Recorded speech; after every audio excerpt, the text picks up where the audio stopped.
Blue Jays on Sportsnet. Presented by the all-new Honda Civic, now available with Turbo, the 2016 North American Car of the Year.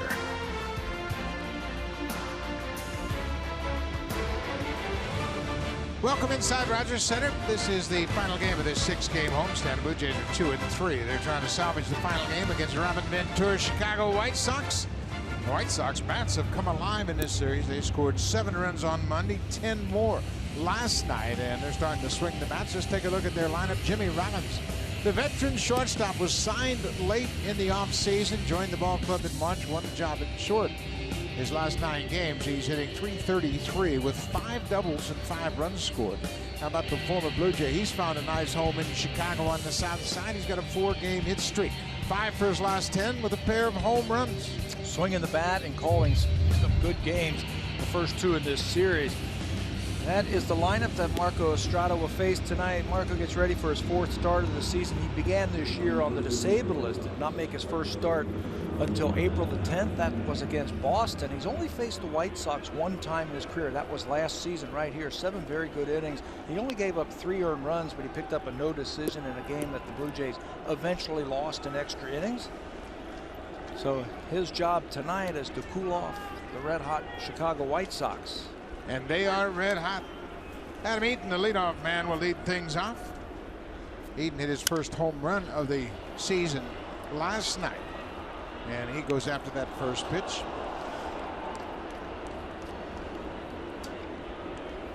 Eaton averaged over 300 at 309. A homer and 5 driven in so far for the right fielder. This White Sox team playing with a lot of confidence. They have 15 wins and they are atop the American League Central Division. They got a 2.5-game lead over Kansas City. They are also being very aggressive, and they're making their own breaks, if you will. Yeah, balls are finding the holes against the Blue Jays in this series, but they're making contact. They're putting the ball into the outfield or scooting it through the infield, but then they're coming up with the big base hit, and there's been a few in the first few games. There's a great changeup, and Estrada strikes out in. So when this game starts tonight, let's take a look at the defense behind Marco Estrada. In the outfield, it's Saunders, Pilar, and Bautista from left to right. On the infield, Josh Donaldson back at third base next to Corey Tulowitzki, the shortstop. Ryan Goins at second. Matt Dominguez making his first start at first base, and Russell Martin is back. He hasn't played since Friday night. Great to see Donaldson and Martin in the lineup, but Matt Dominguez, he has played a few games in the minor leagues at first base, but he's never played at first base in a big league game.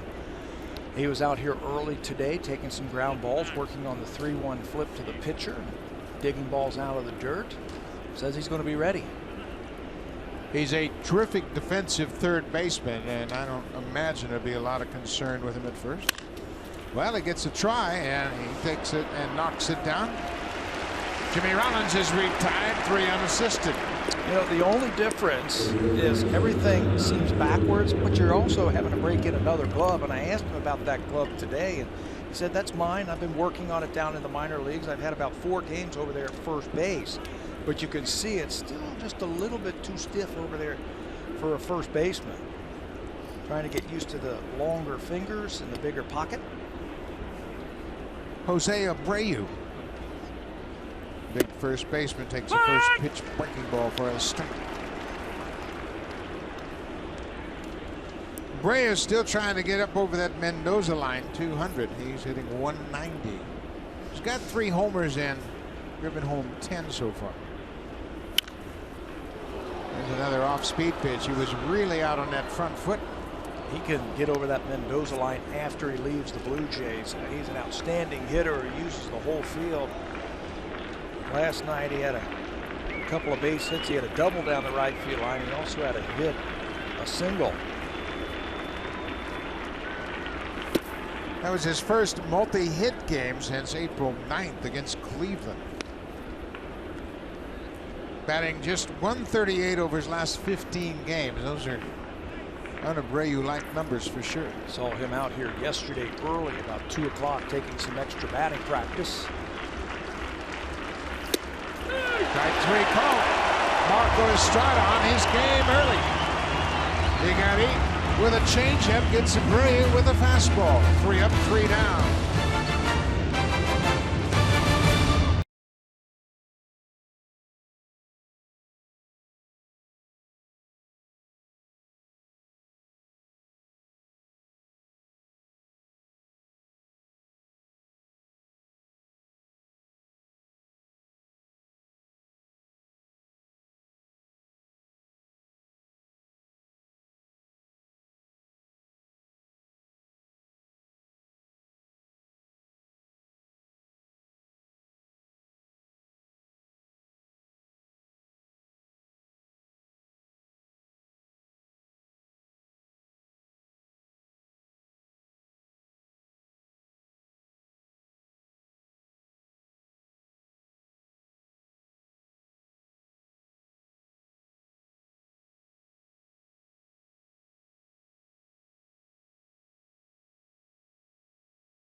Trying to get the bats going a bit. Last night they managed just 1 run. That was on a solo home run by EDWIN ENCARNACION. John Gibbons lineup tonight. Michael Saunders, top of the order.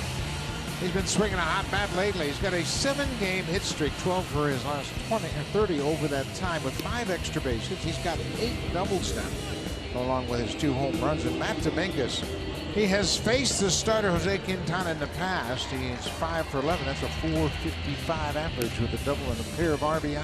Not too shabby. 27-year-old left-hander Jose Quintana gets ready for his 5th start of the season. This is his 8th career start versus the Blue Jays. He begins his 4th full season with the White Sox. Last time out, he won that 2nd game, working 7 scoreless innings. At one time, retiring 15 of 16 batters in that ball game. Very underrated. Look at the strikeouts to walk ratio. He's only walked 5 batters all season long in 24 2/3 innings.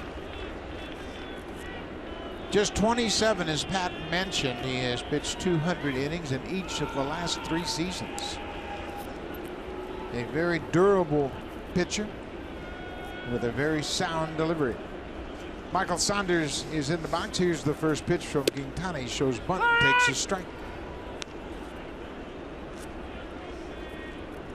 Saunders' average sits at .339. He's off to a good start. He's really taken off since they put him in the leadoff spot in this lineup. Left-handers, right-handers, it hasn't mattered so far for Michael. Even when he sat for a few days, came right back in with a multi-hit game, including a home run. He had 3 hits on Monday.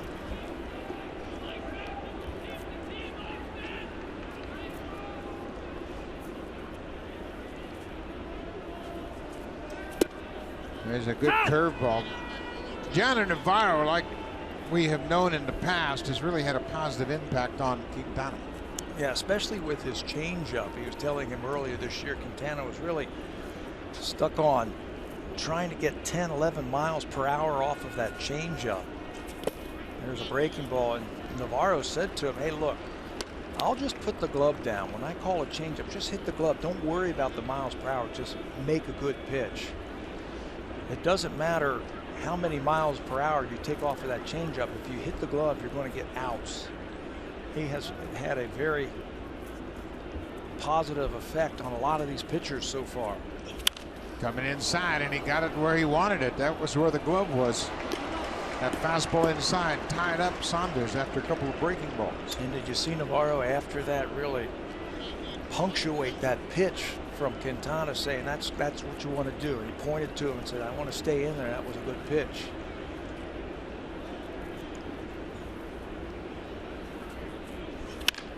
Ground ball. Brett Laurie goes quickly to first. Saunders is retired. The Chicago White Sox have really tightened up their defense. That's helped them to a 15-6 record. Former Blue Jay Melvin Cabrera is in left. Austin Jackson, he has been in Detroit and Seattle. And right, it's Adam Eaton.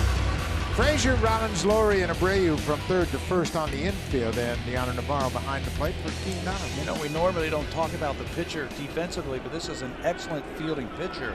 He made an error 2 starts ago on April 17th, and the significance of that is he doesn't make many errors. He had not committed an error since July 31st of 2013.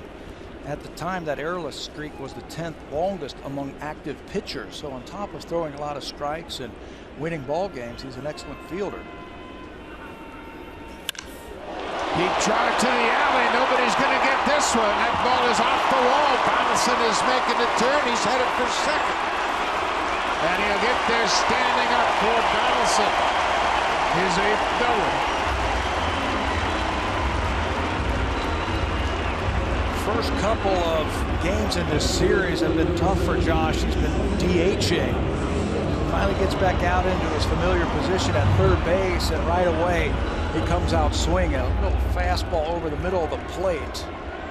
And Donaldson hits this ball about 374 feet on the line. I mean on the line. There's the wall in left field at 375, and he just misses a home run. Second hit for Donaldson in the series, Jose Bautista. Donaldson had a double in the first at bat of the series, and he had gone over until that double with 1 out. Jose just 1 for 10 against Quintana, but that's a home run.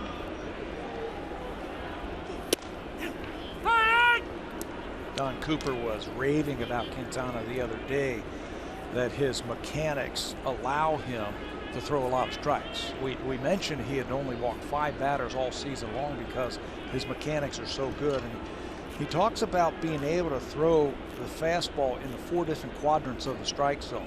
He can work the ball in and out, up and down.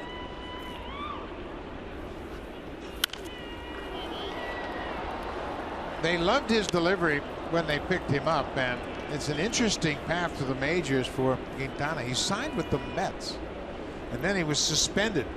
Minor league drug test. He missed the drug test, failed the drug test, and was out the entire 2007 season. And then he signed with the Yankees and spent 4 years with New York in the minors. Fastball catches the outside corner. Bautista called out on strikes. He also had success with the New York Yankees, pitching in the low minor leagues for the Yankees, and a scout for the White Sox saw him and recommended him. This is a fastball. Looks like it cuts onto the outside corner, and that's what Navarro will do right there. He'll use that fastball. Quintana always had fewer hits than innings pitched in the minor leagues. Edwin Encarnacion hit a home run last night. It was his 200th career home run as a Blue Jay.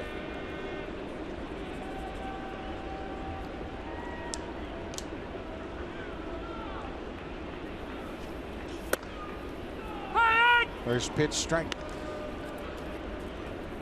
It was a no-doubter. Deep to center field off the WestJet flight deck.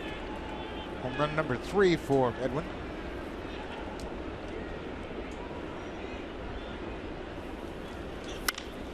Pops this one up. Laurie calls for it on the edge of the grass, and the inning is over. Josh Donaldson stranded at second after the 1-out double. No score after 1.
Blue Jays Flyaway Contest is now on. Enter for your chance to cheer on the Blue Jays in Boston with WestJet.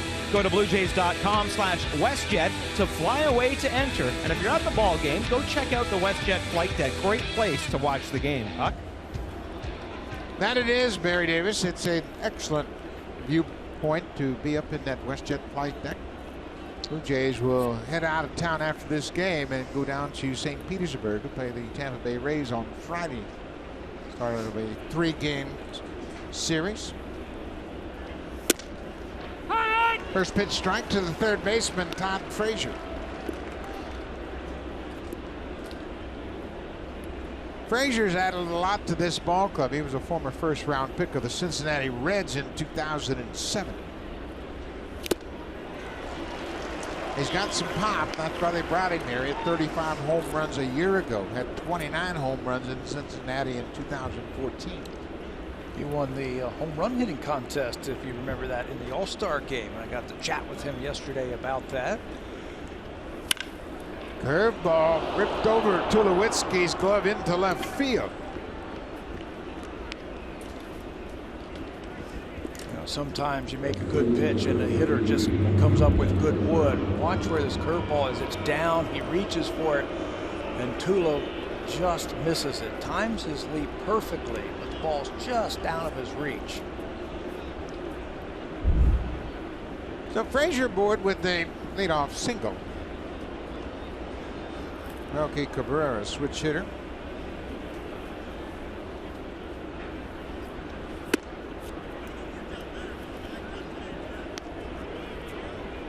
Melky spent 2013 and 14 with the Blue Jays, played in 227 games with the Jays. For those 2 years, he had 293. 2 balls and no strikes. There's no question that he can hit. Switch hitter with great stroke from both sides of the plate, uses the whole field. They've dropped him down in that lineup to start driving in a few more runs. Remember, he was hitting second for the White Sox. 3-0. Cabrera had his finest season in 2012 playing for the Giants. He had 346.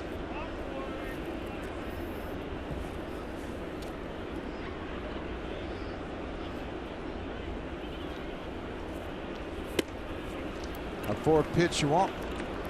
So Estrada allows the first 2 to reach here in the second. Frazier singled on a curveball, and Cabrera takes 4 wide ones.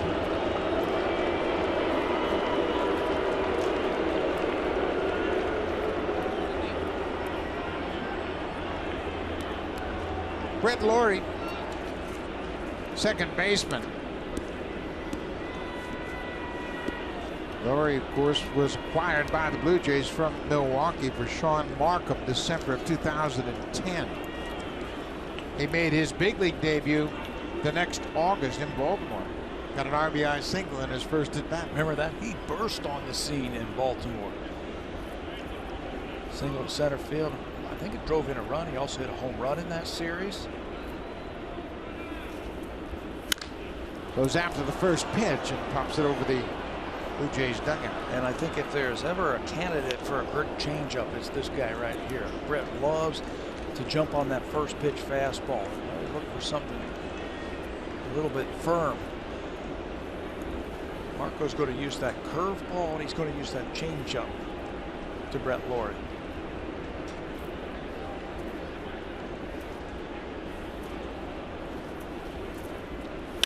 Ground ball. This should be 2. Tulowitzki to go. It's back to first. It is a double play. Frazier comes down the line, and Lawrie tumbled after stepping on the bag. He might have stepped on Dominguez. Yeah, told you this is his first major league game over there at first base, and he was talking to Justin Smoke the best way in batting practice about the best way how to put your foot on the base and then stretch for the baseball. Taylor-made double play, Tulowitzki to Goins, but watch the feet of Dominguez right on the bag.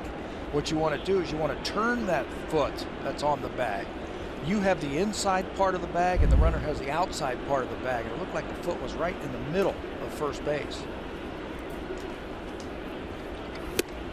Avisail Garcia goes after the first pitch. One more time, Brett Lawrie's looking for some place to put that foot, and steps right on the heel of Matt Dominguez. 2 outs. Frazier now at third. Garcia fouls it off. Well, you never have to find the bag at third base and make a stretch like you do over at first. And Matt Dominguez, he's going to have to get to the edge of that base. And that's right. Turn your foot and then stretch to the baseball and give the runner, in this case Brett Lawrie, that whole outside, a place for him to step. Ball in dirt, blocked by Russell Martin. Good to see Russell back behind the plate. He left Friday night's game after his at bat in the 5th. Has not played since, dealing with a stiff neck.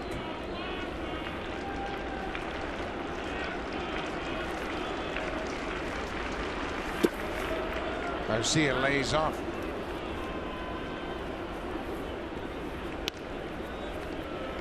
Bottom third of the White Sox lineup really did most of the damage against the Blue Jays in their 10-1 win. Garcia hitting 7th. Scored 3 runs. Homer drove into. Lifts this one. Shallow right field. Goins is out. And Estrada. First 2 reach. The double play and the pop-up. The White Sox leave a base runner at third base. Good double play. Matt Dominguez playing his first game at first.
Go ahead, brought to you by WestJet. Blue Jays will jump on a plane, fly down to St. Petersburg, Florida after this game, have an off day tomorrow, and then pick up things on Friday night. Friday night, it'll be Aaron Sanchez against Erasmo Ramirez. And then on Saturday, a couple of left-handers, Drew Smiley and Jay Happ. And on Sunday, how about that marquee matchup? A repeat of opening day. Marcus Stroman and Chris Archer go head-to-head. And then Texas Rangers are in, and the LA Dodgers. And did we not hear that Clayton Kershaw is supposed to pitch in that series for the Dodgers? If everything stays the same and they don't have any rainouts or such, he will pitch here. 5, 6, and 7 in the Blue Jays order. It's Troy Tulowitzki. Tulowitzki still trying to climb up to that 200 mark.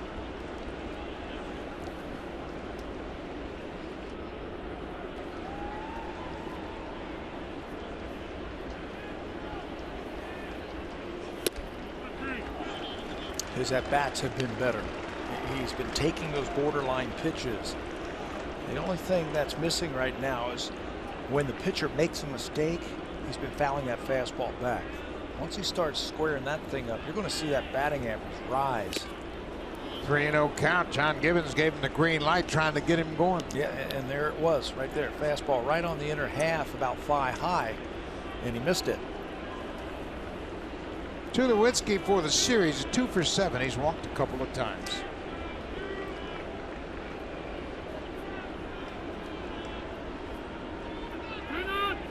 The Blue Jays won the series against the A's 2-1, and they have not won the first 2.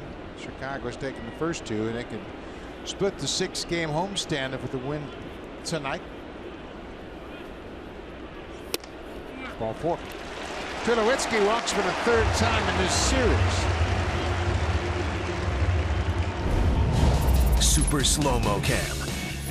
Brought to you by Rogers 4K TV. Get closer to the action with 4 times the resolution of HD alone.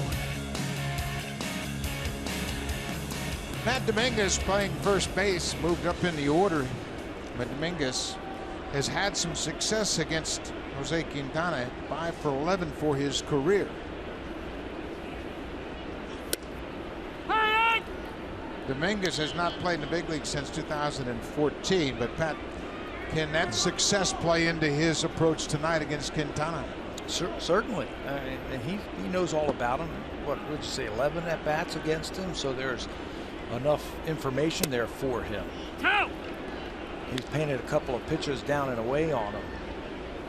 I'm not happy with them, but sure, that can play into his strengths, and his strengths are left center and right center field. If he throws that ball away like that, one of these times he's going to shoot at the right field. 0-2. Staying away.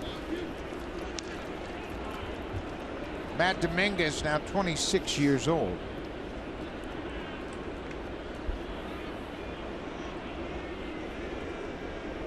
Blue Jays picked him up on waivers last September.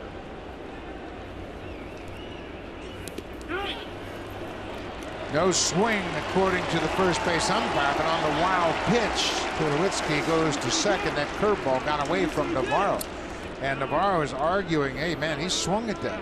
But they asked the first base umpire, Lance Barksdale, and he said no. Navarro can't believe it. Neither can Donnie Cooper. From the side, curveball down. Blue Jays got away with one. Got a break. And how about the heads-up base running by Tulowitzki? Troy notices that ball bounce in front of home plate. No chance to get him at second base. Big opportunity for Dominguez to push Tulowitzki at least to third. And he does that. This one is high, and Eaton's going to run it down. Tulowitzki went halfway, and he couldn't tag up. Dominguez did a good job driving it deep to the right side, but Tulowitzki didn't think it was going to be caught. I still think that is the hardest play for a base runner at second base, the long fly ball. Should you tag up or not? And the rule of thumb is you hang close to it, 3 or 4 steps off of the bag, and the closer that fielder gets to the ball, the closer you get to second base. So if he catches it, you can walk to third base, but it's still a tough play. So you start out halfway, and the closer he gets to the baseball, you keep edging back towards second Closer to tag. to it. So, and you should be, as he catches up to it, the baseball, you should be able to tag, but it's a tough one. You got to read it off the bat and know where those outfielders are playing. One more time, the ISO right here on Tulowitzki, and he saw double right away. Now he should be inching back towards the bag, and by then it's just too late to tag up and try and advance. With no outs, I think it's better to play it safe, meaning go back to the bag, and if he misses it, if you only move up to third, there's no problem. Yeah, anytime you see a base runner stutter step in the wrong direction, you're better off just to stay put. Russell Martin now with Tulowitzki in scoring position, a ball on the strike on the Blue Jays catcher. Inside, 2-1. Russell doubled in his last at bat in the 5th inning on Friday, and then came out of the ball game with neck spasms. This is his first game since.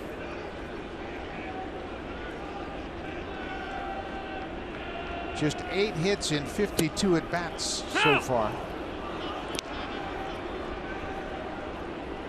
asked him today, I said, how you feeling? And he said, okay. And you look at him, that is a tough injury, especially for a catcher. You don't move around too much, and you got some pain in that neck. It's very tough to play the game of baseball. Russell Martin strikes out, second strikeout for Quintana. You know what you can't do when you've got that neck problem trying to hit is keep the head down and follow that baseball. Fastball away. Russell just, you can see his head just can't go down to that baseball to make contact.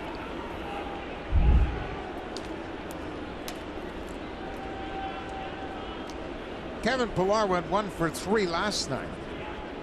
His average now at 268.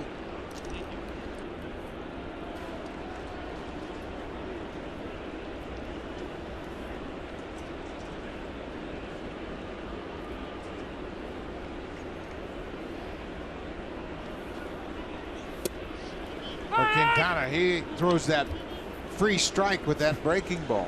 Yeah, it's called a free strike because hitters usually are geared for that fastball, and he throws a breaking ball. Last time he used that curveball 37% of the time on 0-0 counts. Free strike. The league average is 21%. So he's above the league average throwing that curveball 0-0 first pitch of an at-bat. It is something the White Sox coaching staff gave him when they first got here, was the curveball. He didn't throw a curveball. He was a four-seamer, a cutter, and a changeup. And now the curveball is added in a totally different dimension. Don Cooper in his 14th full season as the White Sox pitching coach really became fond of Quintana when he first saw him because he loved his delivery. Said, this is somebody that I can work with and teach him how to pitch. Pillar thought that was off the plate outside. A couple of strikeouts. The leadoff walk doesn't hurt Quintana.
Rogers Center, where it is Autism Awareness Night, and with me now is Dr. Steve Shearer from Sick Kids Hospital. And Doctor, tell us a little bit about Autism Speaks Canada, the work that they do, and the people they support.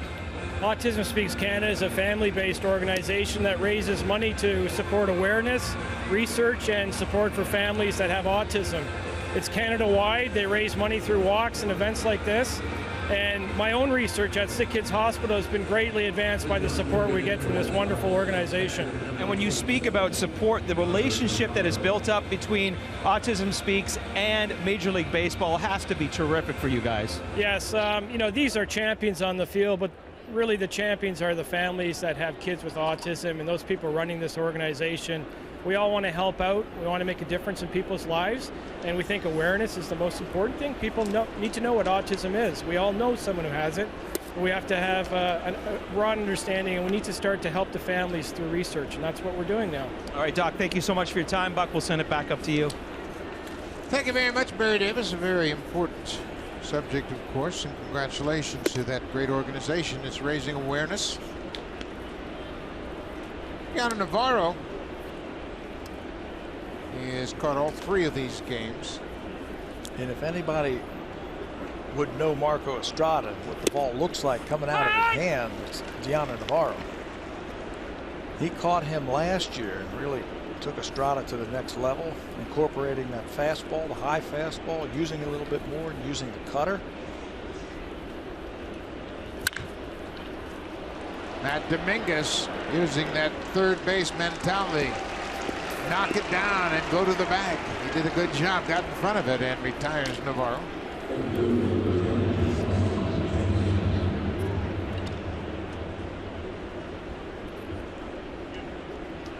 Center fielder Austin Jackson. Jackson, he didn't sign until March. The late sign came in and took over in center field. Same for Jimmy Rollins. Defense up the middle. They really changed the makeup of their defense up the middle. And it took Adam Eaton and put him in right field and makes him a better fielder. Because Jackson is a long-time center fielder. It shores up the whole defense. And I think the pitching staff is the one that's benefited the most. It's a high fly ball. Bautista in right, jogging in. Jackson's retired. 7, 8, and 9 retired quickly here. Now back to the top of the order, and Adam Eaton will step in. You know, we saw that last year from the Blue Jays. Once they tightened up their defense, they traded for Tulowitzki. Ryan Goen started playing every day. Ben Revere came over from Philadelphia. It seemed like the pitchers pitched contact more. They were a little bit more aggressive and were not afraid to put the ball in play.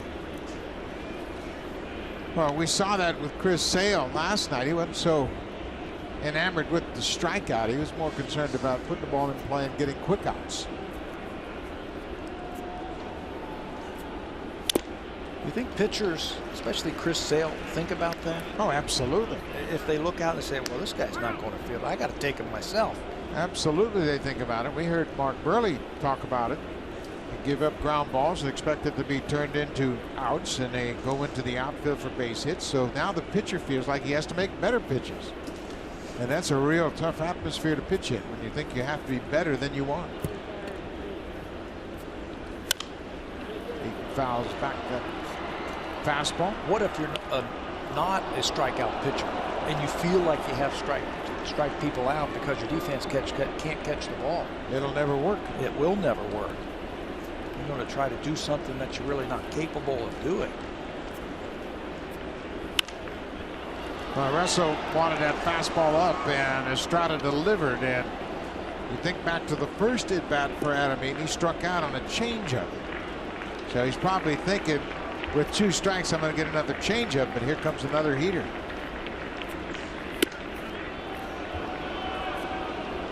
Russell Martin trying to settle to the home plate umpire. He wanted that one. It's twice now that home plate umpire Jonathan Payne has heard it from the catchers.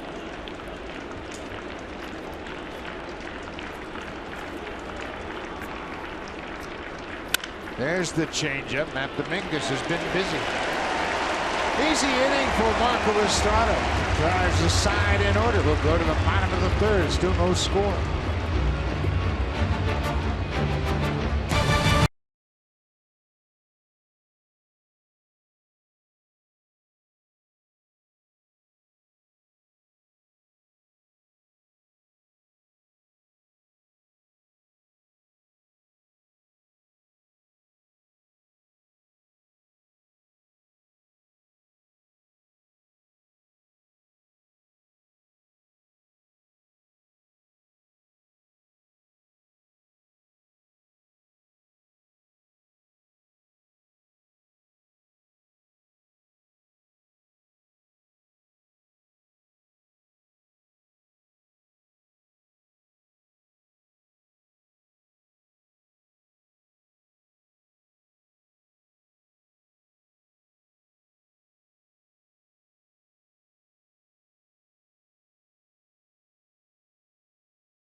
Presented by TD will take place during Sportsnet's national broadcast of the Blue Jays versus Tampa Bay on May 18th. 12 unique Blue Jays experiences and packages up for bids.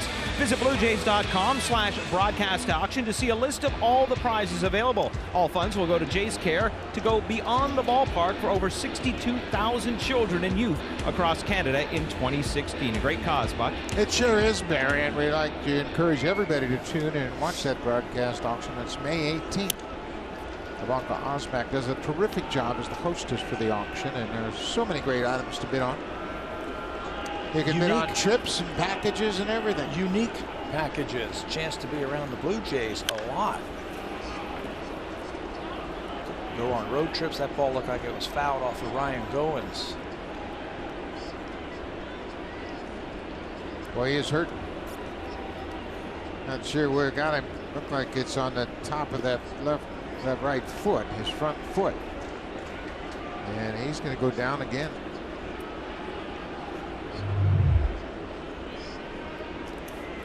Oh, right on the instep. Right on the shin. I mean, that you see a lot of batters, a lot of hitters wear that front protection, that shin guard, for that reason. Right there, you go right down on that bone that's exposed right there. And believe me, from your knee to your toes, it goes numb if you hit it just right. Mike Frost had the assistant trainer out to help Goins regroup a bit. He's going to try to walk it off, but man, that really hurts when there's so many small bones top of your foot, and we have seen players suffer broken bones when they foul balls off. Mark Teixeira last year broke his shin fouling a ball off. It was a little bit higher. This one is down more by the ankle. Dustin Pedroia did it.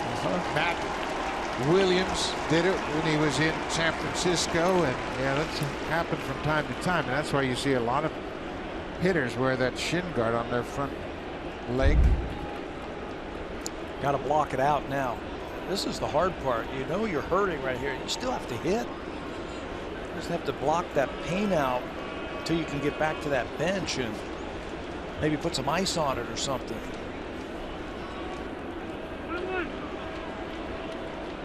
One ball, one strike to Ryan Goins.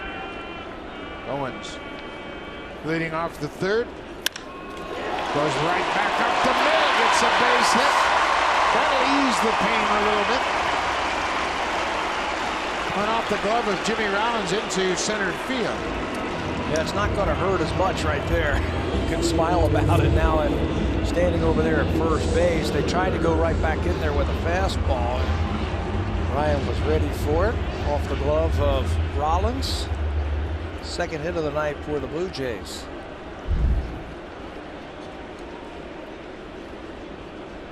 For Goins, that's his third hit against lefty pitching in 12 at-bats.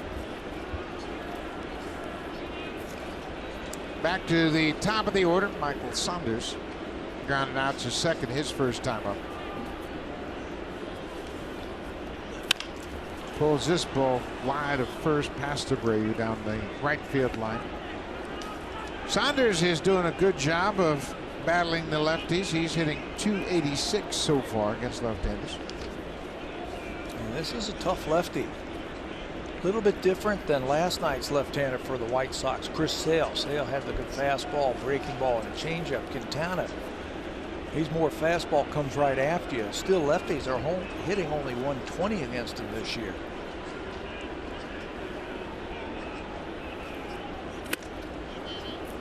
Elevates that pitch. It's 0-2. Well, now Quintana has so many places to go. Try to finish this at bat inside with the sinking fastball. Throw that breaking ball away. Elevate the fastball again.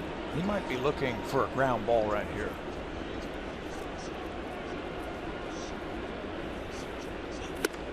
Went upstairs for the strikeout. Navarro had that high fastball on his mind. 4 strikeouts for Quintana, and he has pitched very well here at Rogers Center. Yeah, Blue Jays know all about Jose Quintana, especially here in Toronto. He's made 3 starts, he's 3-0. Look at the earned run average and the whip. He's been sensational here. And remember, this is a hitter's ballpark, and the Blue Jays the last few years have had really good hitting teams, so that makes those numbers even more impressive. Josh Donaldson slammed a double off the wall in left center his first time up. His 8th double of the season. That's 16 extra base hits. Donaldson, Bautista, and Encarnacion are all in the top 10 in RBIs. Donaldson 2 behind Robinson Cano for the lead in the American League. Cano jumped over him yesterday with that big game. 6 RBIs, including his 10th career grand slam.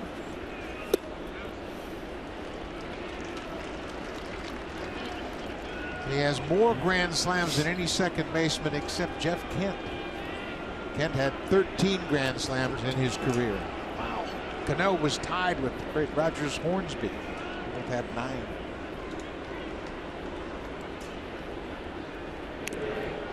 No score, bottom of the 3rd. Blue Jays have 2 hits. The White Sox just 1.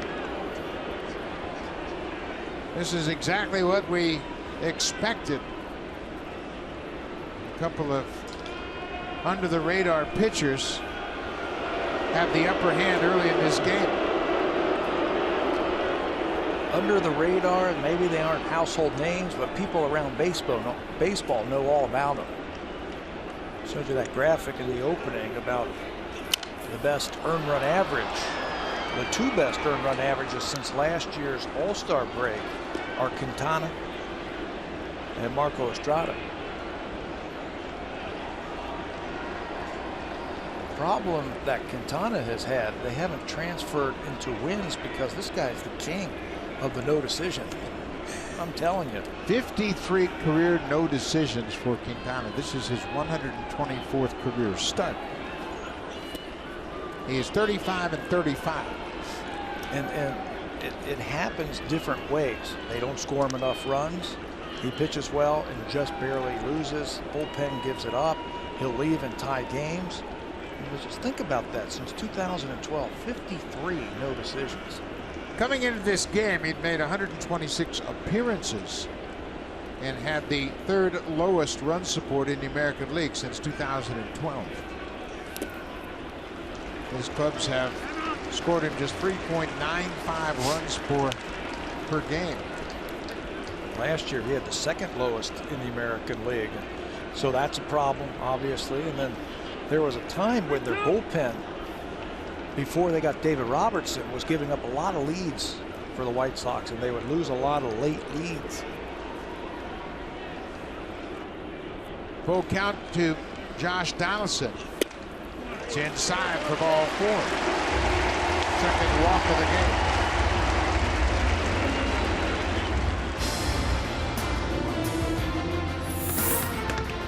Swing for the fences and save during the DIY Expert Sale. Only at Home Building Center and Home Hardware Building Center.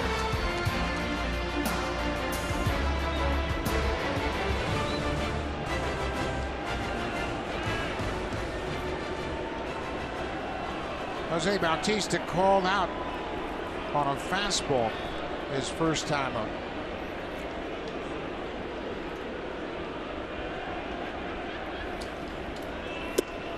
First pitch breaking ball. There's that get me over strike. To a fastball hitter, and Jose Bautista just drops it right in there. I think he might have had flashbacks of that double by Donaldson in the 1st inning, so he didn't give him anything to hit.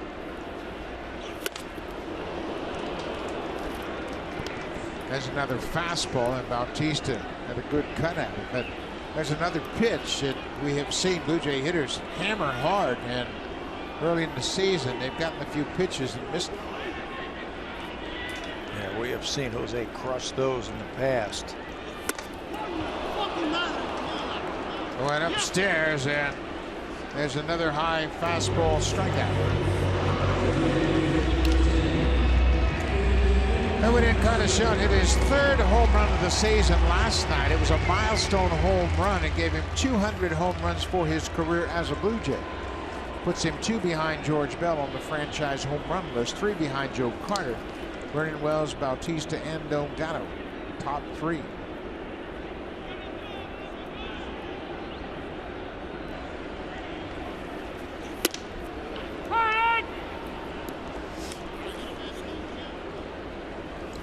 Navarro's really mixing up the pitches on the first pitch to the Blue Jays hitters. Started Bautista out with a curveball and comes back with a heater. And that fastball, the way that Edwin took it, looked like he was looking for something off speed. Change him. Tough to guess with Deanna Navarro back there, isn't it? Well, you can't, and basically what you have to do is just make up your mind you're going to look for one pitch, stick to it until you get 2 strikes.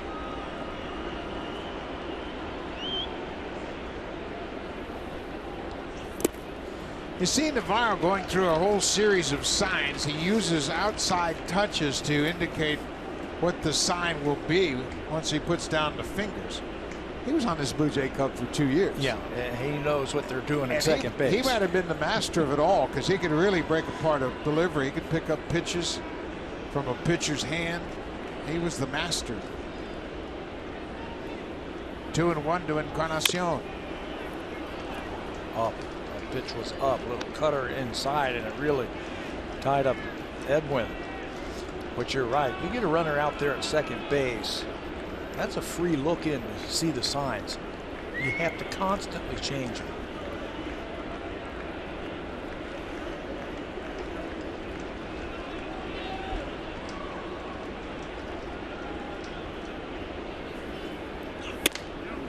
Upstairs, it's a full count. Goins is at second. And leadoff single off the glove of Jimmy Rollins. Tulowitzki's on deck. Donaldson is running at first. He walked. Full count, 2 outs.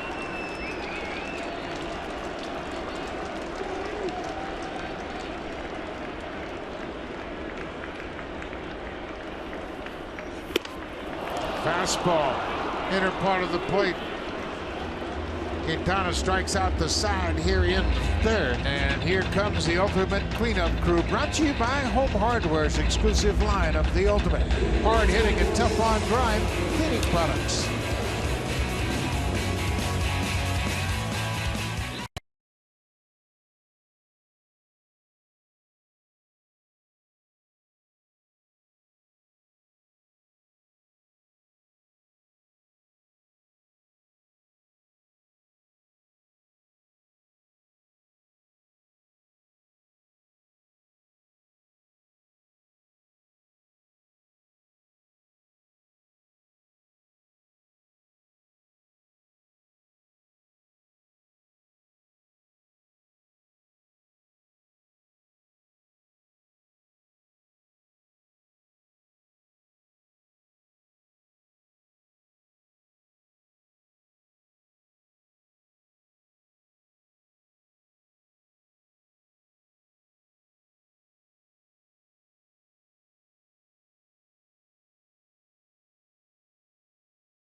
That time of the night where we take a look at those big comfy green chairs up in the TD Comfort Zone, and tonight we welcome guests of TD. Meantime, over in the Jays Care Community Clubhouse, well, we saw them earlier, we paid them a visit, is the fine folks from Autism Speaks Canada. Buck? Thank you very much, Barry Davis, and we want to welcome these fine groups to the ballpark tonight. This is the final game of the homestand. It'll be a short road trip, just 3 games against Tampa Bay, and the Blue Jays will be right back here at Rogers Center starting Monday night. Jimmy Rollins looks at a high pitch. It's ball 1 to the White Sox shortstop.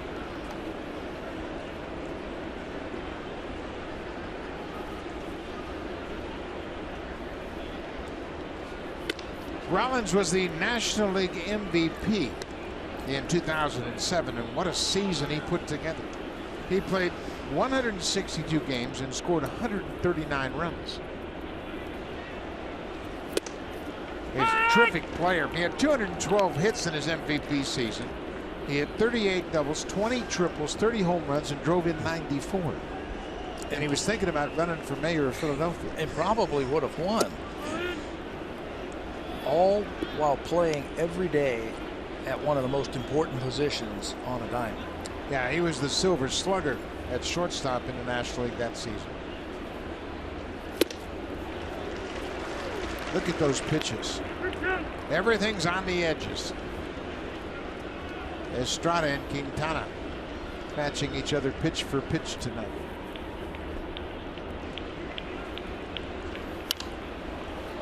You can say all you want to about the slugfest, but I think real baseball fans, they like a well-pitched game, especially when you're pitching against the White Sox like Estrada here, after they scored 7 runs and then 10 last night. A clean game, you know, not a lot of walks and sharp pitching.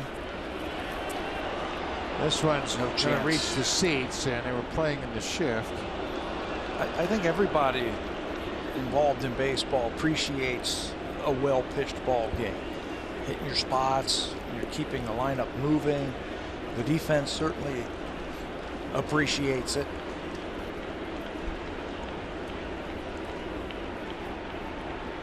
Three-two pitch. Lifted in the air. Shallow right field. Goins calls for it. Second baseman calls off Tulowitzki. 1 out. Marco Estrada, over his last 10 starts, including the playoffs against Texas and Kansas City, his numbers are pretty impressive. Well, remember who some of those games were against. They were pressure-packed, big ball games. In the month of September, when you're back into the American League East, you got the Yankees and the Red Sox and the Orioles, and it was Marco who came out on top. Plus the great games in the playoffs, the Texas games and the Kansas City Royal games. I mean, he was outstanding. He started the ALCS against Kansas City, took the loss in that game, and then came back with a huge effort in Game 5 when he shut down the Royals totally, beat them 7-1.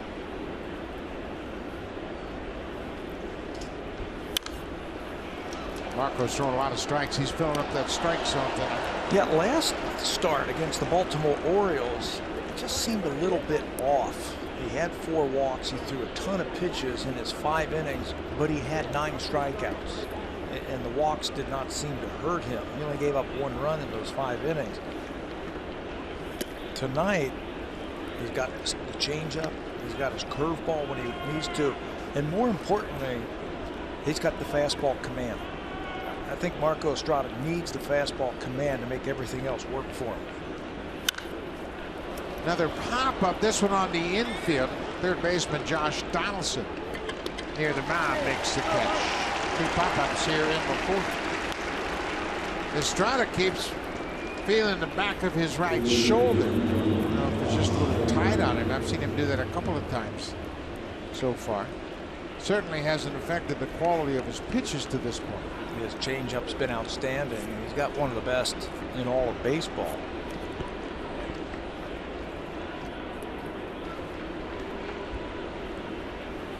Todd Frazier singled on a curveball his first time up.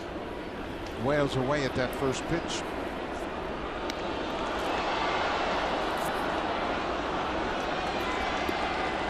Frazier's from New Jersey. He went to high school in Toms River, New Jersey.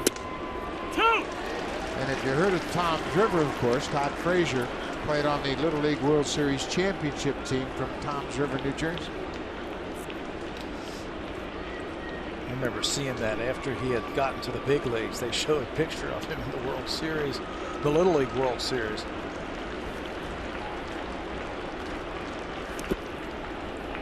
He looks like he did when he was 12. He stands at the plate, you know.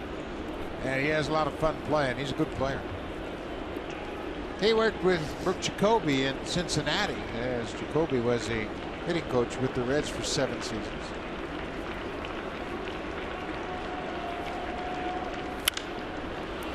Another high pop-up, this one a mile high. Donaldson calls off the catcher, Russell Martin.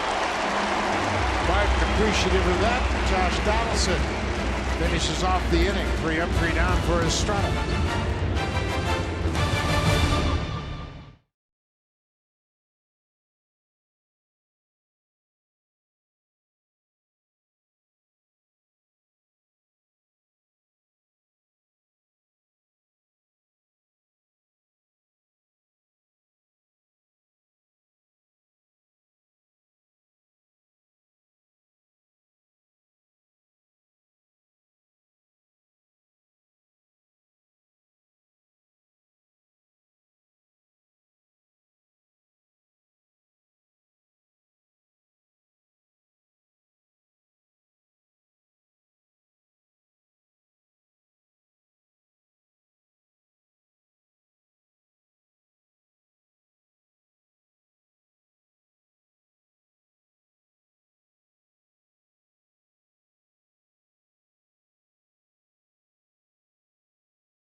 You can follow the Blue Jays live on your phone or tablet with the MLB.com @BAT app. Customize @BAT to feature the Blue Jays and stay up to the moment with scores, news, live game video highlights, and more. Download MLB.com @BAT, the #1 app for live baseball. Buck?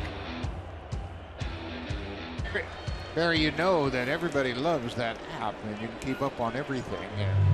Marco Estrada has allowed just 1 hit, but you see he continues to feel the back of that right shoulder. He was messing with that on the mound, and now he continues to feel that in the back of his shoulder. That's not a good sign. I don't want to see that. Not the way he is throwing, and not the way that the starters have been throwing this year. I don't want to see that. Hopefully it's just a little fatigue. Troy Tulowitzki walked his first time up. Ball and a strike from Quintana. Tulowitzki leading off the bottom of the 4th.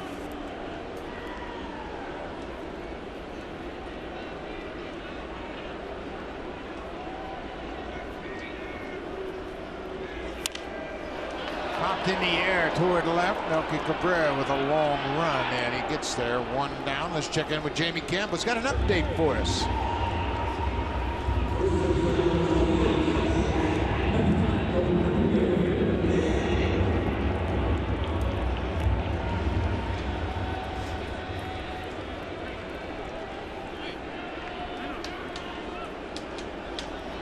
Pedroia, his 2nd home run of the season.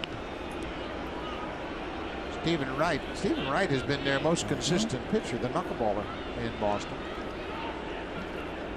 I think David Price might have something to say about that the next couple of starts. What do you think? He's starting to crank it up a little bit. What, did he have 14 strikeouts his last time out? Yeah, yesterday he was pretty good. And the poor Atlanta Braves came into that game at 4-16. This is Matt Dominguez. He lined out down the right field line. Mike Frostad is fitting a shin guard on Ryan Goins' right ankle. He took a foul ball and really hit him flush on the top of that right ankle. Took him a while to regroup, and after that he got a base hit to center.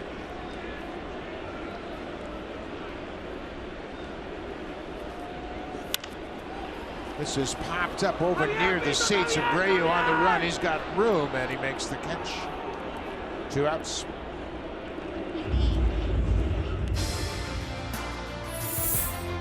This Blue Jays Rogers 4K broadcast is powered by the Samsung 4K SUHD TV.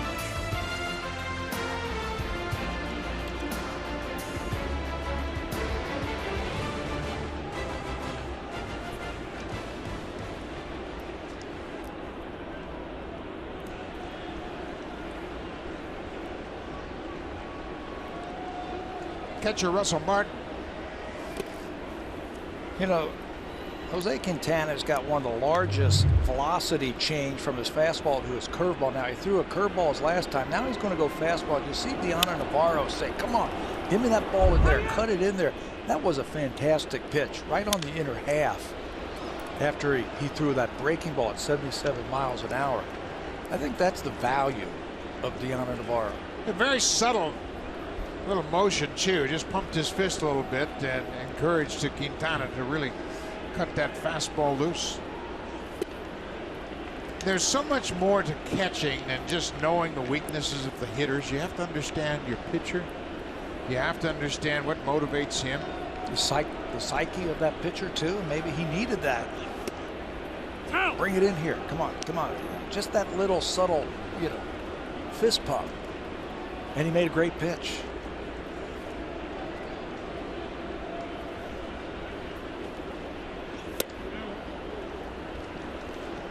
Full count now. Russell Martin, 2 outs. Kevin Pillar will bat if Russell can reach base.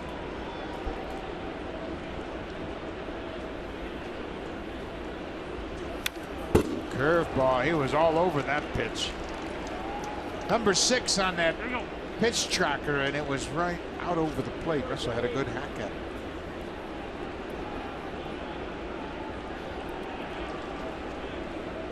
That might be the last curveball he sees because he was all over it. Here comes that cutter inside again. Russell didn't like the call. Another strikeout for Quintana. He's got 7 strikeouts in 4 innings. Now time for Blue Jays Central Update. Here's Jamie Campbell and Greg Zahn in the Samsung broadcast studio.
Kept our eye on Marco Estrada, and he keeps messing with the back of his right shoulder as if he can't get loose. You can see him stretching it there, and he's moving it around. He had a little bit of this problem last time out, and you can see he's feeling the back of it. He was late coming out after the inning was over, and he's still kind of feeling the effects of something in the back of his shoulder.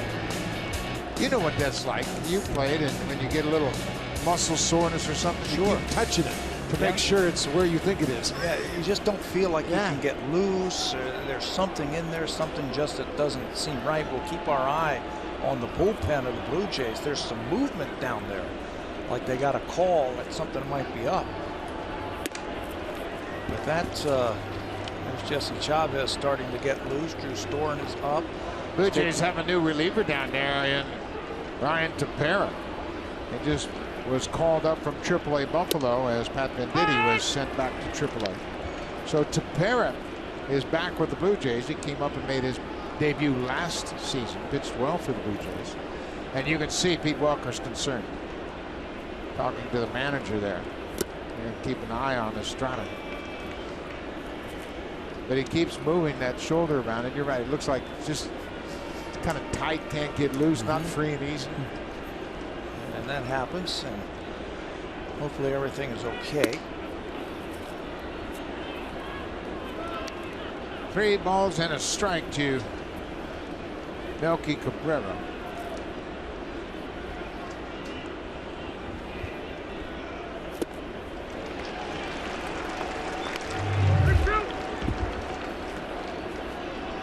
Pitching coach Pete Walker talking to the head trainer George Poulos. That was during the break as Marco Estrada was visiting Poulos, I'm sure. Bautista got a good jump on this ball. He runs it down in the alley. First out of the top half of the 5th.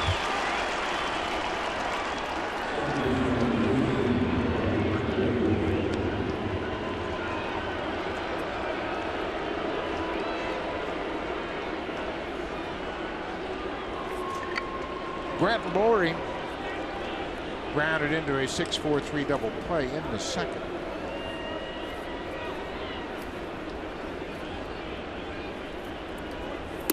That was a big inning for Marco. He had given up a leadoff hit to Frazier on a 2-strike curveball. Then he walked Melky Cabrera.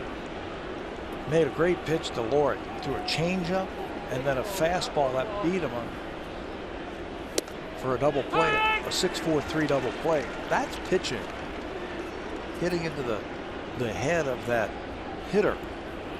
After the walk to Melky Cabrera, he has now retired 9 in a row.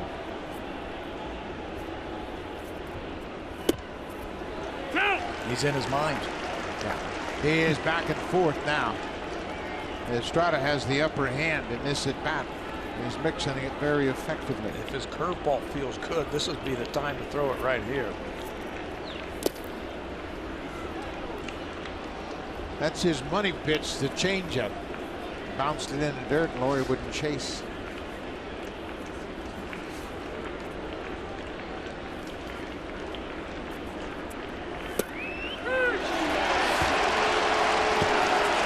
Lawrie thought it was down and in. He's called out on strikes. 3rd strikeout for Estrada.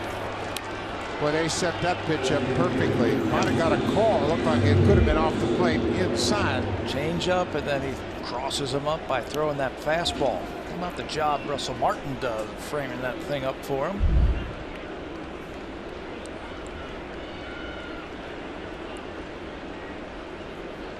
Two outs. The DH, Avisail Garcia, popped out to the 2nd baseman.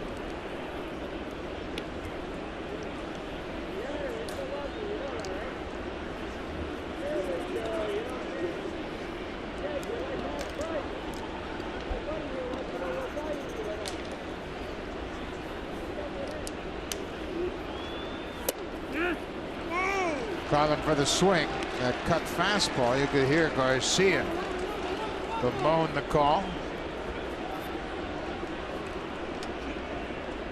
Probably asking, can you just check? He didn't think that was a strike. Brett Lawrie didn't think the last pitch was a strike.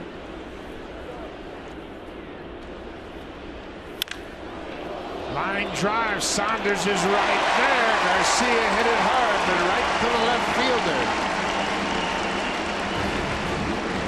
Marco Estrada is in a groove. The Blue Jays got to score him some runs.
Share your passion for Canada's team. There's only 3 days left to sign the Blue Jays fan board and have your cheer included in the Players Tunnel at Rogers Center. Visit Rogers.com. Celebrates for details. And speaking of that tunnel, guys, when Marco Estrada came off the mound at the end of that inning, he went straight down the tunnel back to the Blue Jays clubhouse with Pete Walker and George Poulos. And Pete Walker has come back, but Estrada is still in there. So whatever it is that's bothering his shoulder, guys, it's something that he's getting treated between innings. Thank you very much, Barry Davis. And got to keep tabs on it as best we can. Obviously, we can't speak to the medical staff, but there's something going on with the back of his shoulder. Yana Navarro reminding Quintana that Pilar might bunt. He bounces this one into left field. Kevin Pilar with the leadoff single. You know, just the threat of Pilar bunting drew Todd Frazier in at third base. There he is on the grass, the turf, and that allows this bouncing ball to get by him. And once it got by Frazier, no chance for Rollins to flag that one down, and the Blue Jays have a leadoff single.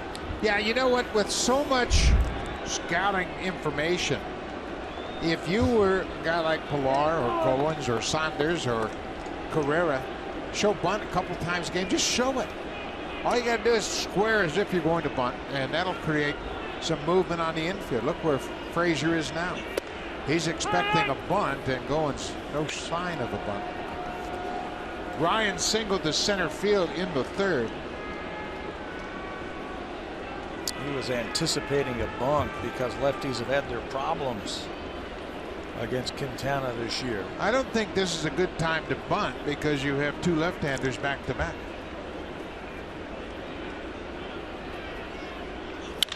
Ground ball. Laurie goes to second. Rollins back to first, not in time.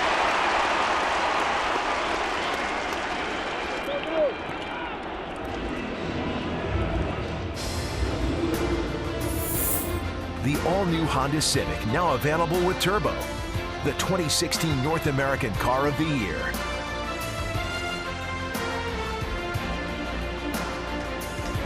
Kevin Pilar erased on the fielder's choice. Now, every time there's a play like this, there'll be stoppage in play, and they'll take a look at if the slide was legal. That was a very good aggressive slide right into the bag. And his momentum allowed him to pop up, stand up, straight on the base. Nothing wrong with that. Here is Michael Saunders. He struck out on a high fastball his last time up. He shows bunt and takes a strike.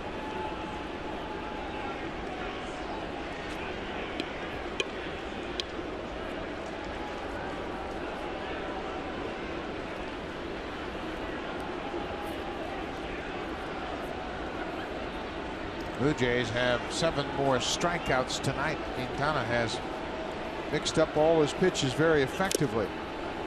Saunders behind 0-2. Well, he can paint, can he? Pitches down and away like that, awfully tough to do anything with him.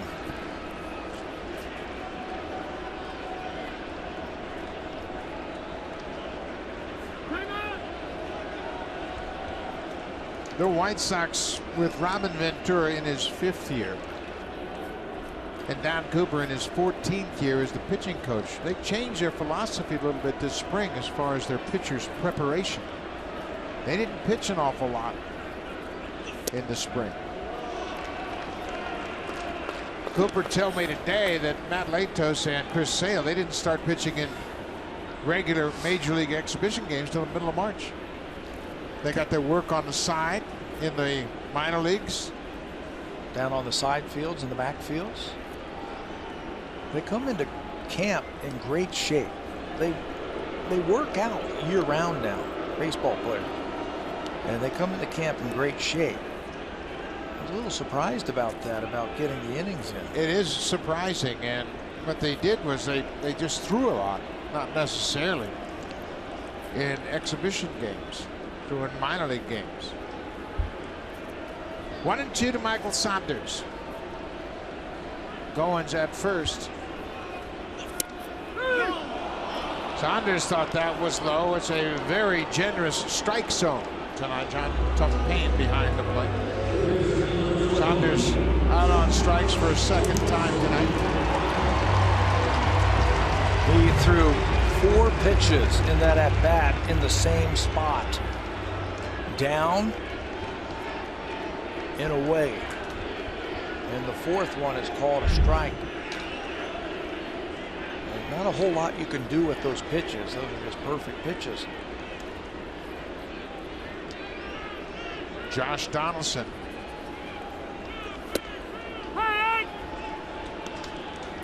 Another cutter looked like on the outside corner. He's seen 3 different pitches in 3 different at-bats. First pitch of the at-bat. It's just the quality of the pitches. That's a base hit into left field. Cabrera cuts it off. Goins and stops at second. Donaldson is 2 for 2 with a walk.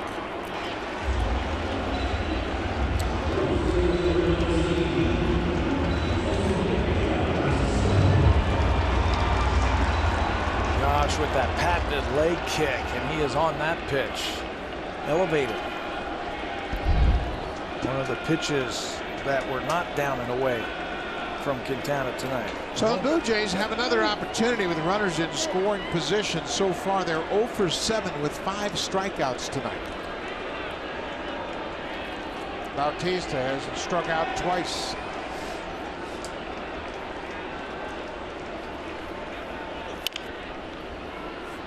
Ran that ball inside. Quintana's done a terrific job of throwing first pitch strikes with all 3 pitches. And they're quality pitches too. You know, if you can hit both sides of the plate, down and away or down and in with your fastball, you're going to be effective. That's one of the sayings that the Chicago White Sox have. The more strikes that you can throw, the more dangerous you are as a pitcher. And if you can throw pitches with 3 different pitches, especially early in the count, and get some early resolution, you become very dangerous as a pitcher. Bautista with a good eye. What did Don Cooper tell us? He said, I want my pitchers to be the predator, not the prey. Meaning, I want you to be aggressive. I want you to attack those guys instead of those hitters preying on you. And it's a great philosophy. It puts the mindset of being very aggressive into that pitcher.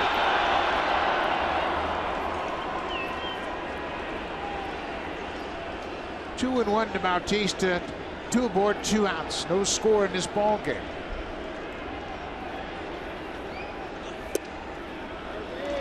Now 3 and 1.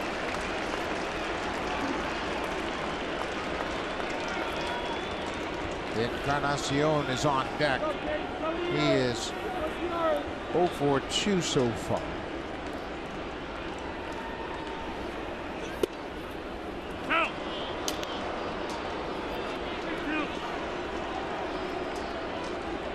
Scoreless ball game. Ryan Goins reached on a fielder's choice. He went to second on the single by Donaldson. Bautista with a full count and 2 outs. There go the runners. Strike 3 call. Bautista called out on strikes. That's 9 strikeouts through 5 innings for Quintana. We got a pitcher's duel here in a scoreless game.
Be sure to join us on Thursday, May the 5th at Rogers Center for hashtag TBT T-Shirt Day, presented by Honda. The first 15,000 fans will receive a Throwback Thursday ALDS Game 5 T-shirt. It's the Jays and Rangers, yes, the rematch of that Game 5 ALDS.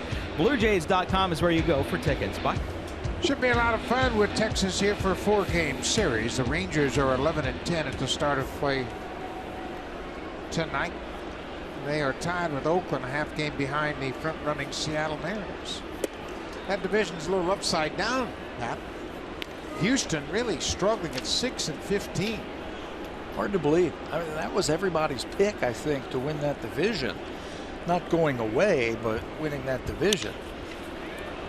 Johnny Navarro hits a lazy fly ball to left. One out. Let's check in with Jamie Campbell.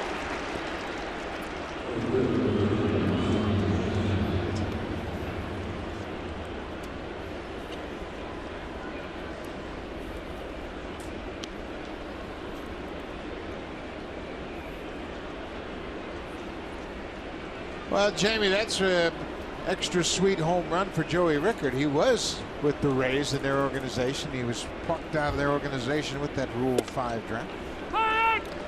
It's got to feel good, doesn't it? You know who's pitching good now? Chris Tillman. Chris Tillman has had a couple of good outings. He's throwing tonight, isn't he, for Baltimore? Yep.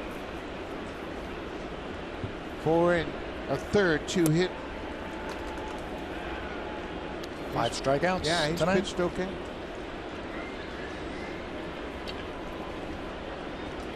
Number 9 hitter Austin Jackson with a 1-1 count.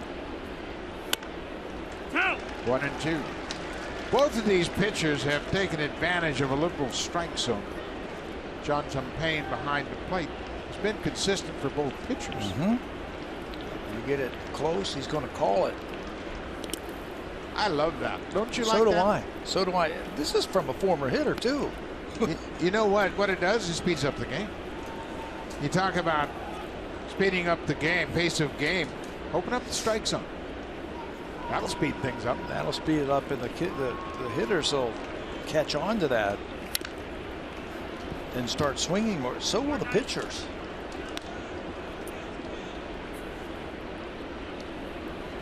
Of course, the hitters will tell you that pitchers throw too hard today to open up the strike zone, which you can't argue with that. They do throw hard.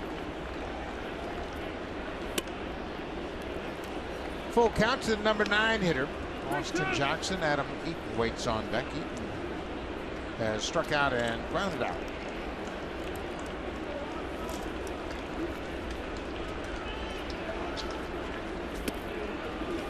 Checked his swing in time. Second walk issued by Estrada. 1 out in the 6th. It's time to convert your big outdoor tasks into short, effortless work.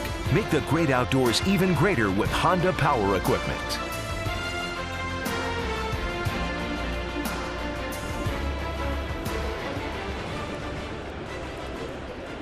Blue Jay fans out to enjoy the final game of this 6-game homestand. Leadoff man Adam Eaton. He struck out and grounded out.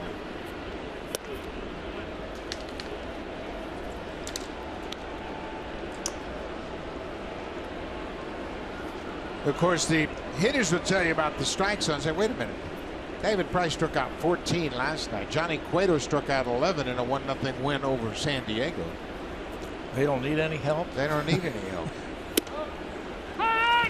Andrew McCutchen had a 3-homer game last night out in Colorado. His second career 3-home run game. He had a 3-homer game against the Nationals in August of 2009.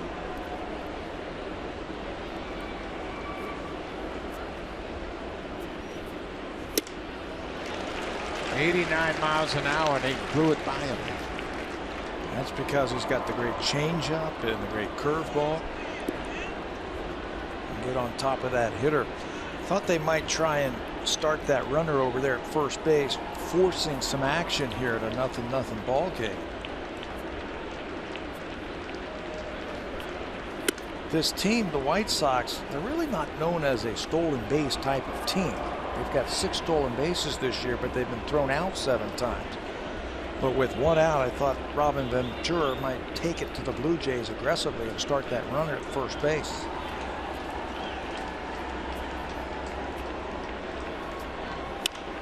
But another way to look at it is there have been so few base runners for the White Sox, they might not want to take a chance of losing one. And you mentioned how frequently they've been thrown out. The chance would be that I'll start that runner, and if he makes contact, he'll stay out of the double play. And at worst, we'll get a guy to second base who'll be in scoring position.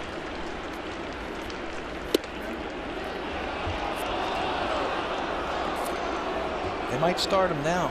Yeah, I think they will.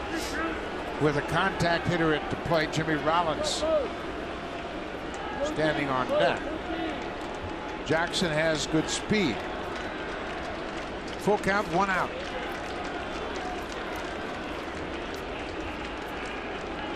There goes the runner. Ball 4. Pitch is outside. 2 walks in the inning, 3 in the ball game now. So the White Sox have a runner in scoring position. John Gibbons want to know, hey man, that's been a strike all night.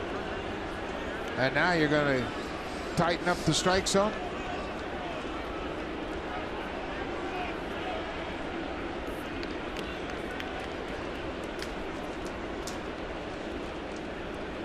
So Jimmy Rollins will bat. He has grounded out in Tampa.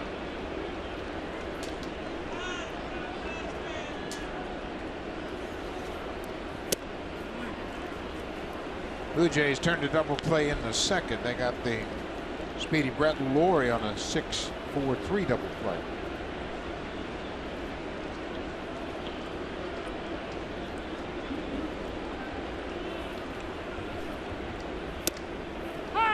Ball on the strike. Tulowitzki is shaded almost straight behind the bag at second base, and it's taken him a while to get comfortable shifting with all of these exaggerated shifts. Yeah, he has played shortstop his whole life. And by moving on the other side of that diamond, the ball comes off the bat differently. He was telling me today that it's taken him a while to get comfortable in the shift for a left-handed batter, being on the right side of the infield, if you will. Never played any other position but shortstop in his baseball career. Jimmy Rollins waves at that changeup. That's a big strikeout for Estrada, his 4th. Might have been the curveball. Yeah, look at him spin that bad boy. And he spins it out of the strike zone and picks up a big strikeout, just his 4th of the night, but a big one with a couple of runners on base.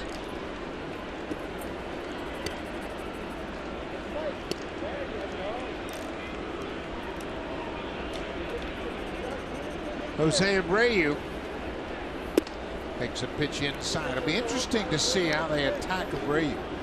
We mentioned last night what a good breaking ball hitter he is, and he handles off-speed pitches very well. And a good RBI guy. He will probably try and close off the whole left side of the field, and he's probably thinking up the middle right now or to right field. Defense is relatively straight away, going shaded a bit to the pulled side up the middle. Boy, Estrada and Martin are doing a terrific job of mixing up the pitches. There's a lot of indecision in the swings of the White Sox.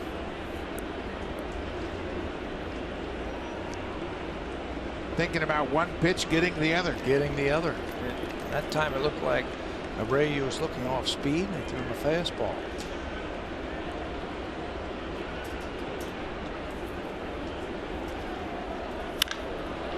Fly ball. Pilar has a bead on it, well in front of the warning track.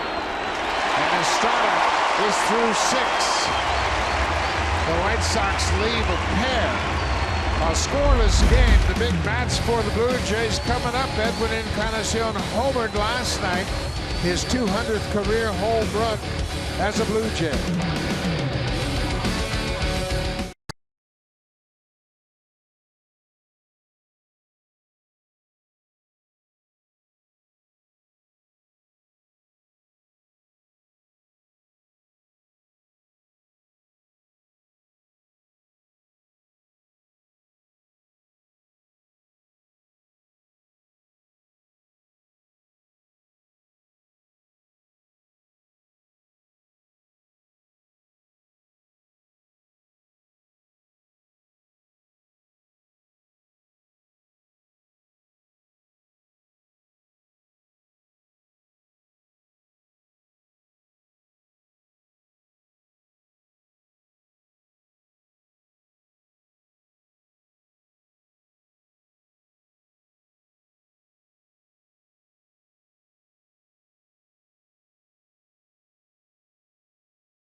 Blue Jays on Sportsnet. Presented by the all-new Honda Civic, now available with Turbo, the 2016 North American Car of the Year.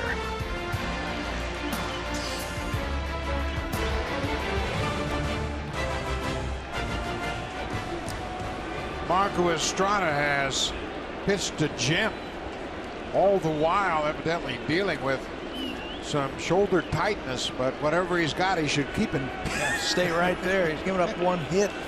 He's been terrific. EDWIN ENCARNACION's men's back. His counterpart, Jose Quintana, he's nearly matched him. He's allowed just 4 hits. Donaldson has 2. Pilar and Goins have singles.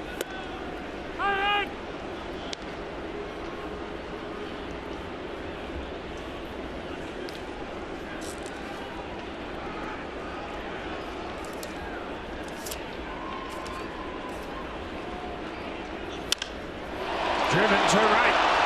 Eaton back at the wall, at the track, makes the catch. Adam Eaton has moved from center field to right field. And according to the manager, Robin Ventura, his defense has been terrific. Sees the ball a little bit better off the bat in right field. He's got 3 outfield assists already. He made a good play in the first game here on Monday. Now he makes a great play, taking away extra bases from EDWIN ENCARNACION. No fear going into that wall. He knows he's going to hit that wall, and to the pleasure of his starter, makes a great catch. Boy, we mentioned how much improved the defense is, and right there they take extra bases away from EDWIN ENCARNACION. EDWIN got that ball away and just went with it and hit it high off the fence, caught by Eaton and right. Well, he had a great break on that ball, didn't he? I mean, one step and he was in full stride going back, read it off the bat.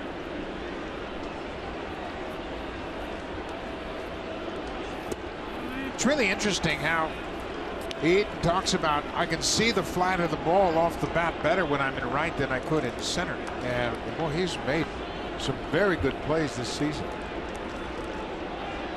Their defense is so much better. They got 3 former center fielders in the outfield. And you know too, once you start to play good defense, everybody takes a lot of pride. Taking away hits, saving runs. The Blue Jays went through that.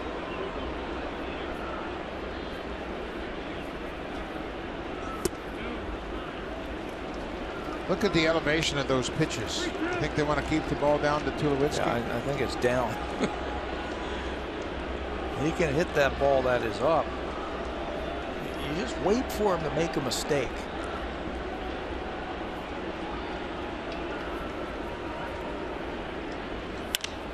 Got that ball up. But Jackson, the center fielder, makes the catch. 2 outs.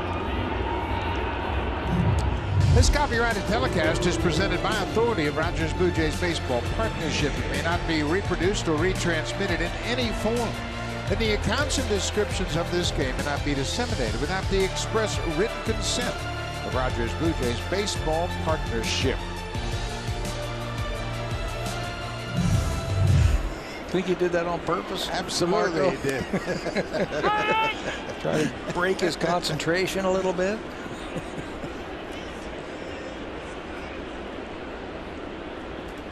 Matt Dominguez.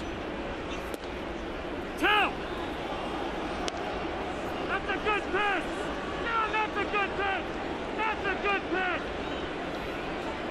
Well, you know what the umpire thinks about that last pitch. He thinks it was a good pitch.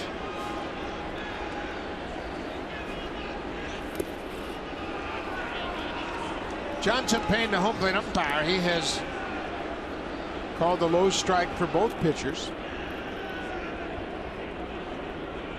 I think he's been consistent tonight. Yes.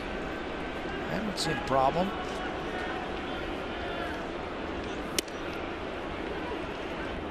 Two balls and 2 strikes. Matt Dominguez came in this game 5 for 11 against Jose Quintana.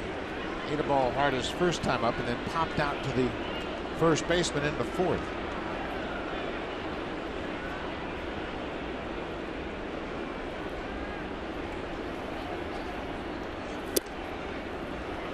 Changeup missed down and away. You could see Navarro really emphasizing that low target. I said I didn't have a problem with him. I haven't had a problem with him, but then again, I haven't had to hit either tonight. Yeah, it's easy to sit up here and say, boy, he's got a good strike zone. I don't have to worry about that anymore, right? We'd be in the dugout screaming too. Look out. Up and in, ball four. A 2-out walk.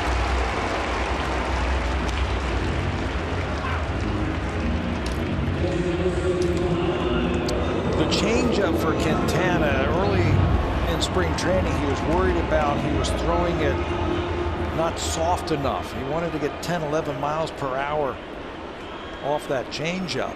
And then Navarro said, don't worry about the miles per hour. Just hit my club. The changeup will work then. It'll look different than a fastball. And that's all we're worried about. I'm not worried about trying to get 10, 11 miles per hour off of our pitch. Put it in a good spot.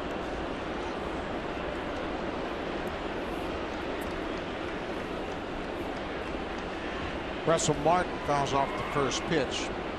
Martin has struck out twice.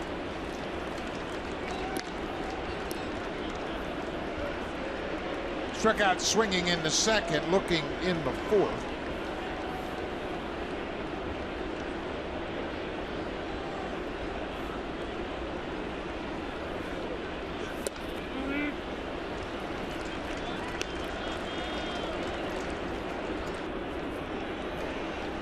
Two and one. Probably not going to get a fastball here.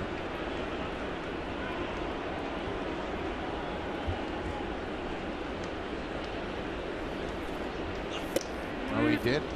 Threw him a fastball, but missed the inside corner. Cutter. And Russell's got a great eye at the plate. He knows how to work over pitchers and look for his pitch. He is looking for something where he can hit a double right here.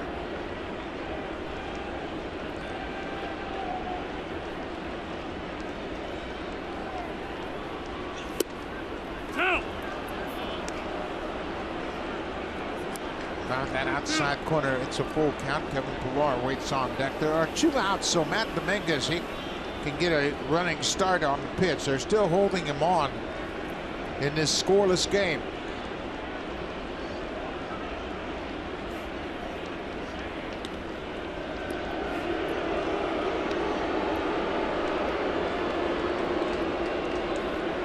As a base runner, you have to be thinking extra base hit and scoring from first. There goes Dominguez, cut on and missed. Martin strikes out. That's 10 strikeouts for Quintana. Blue Jays leave a base runner. Will go to the 7th.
The reminder, the WestJet Blue Jays Flyaway Contest is now on.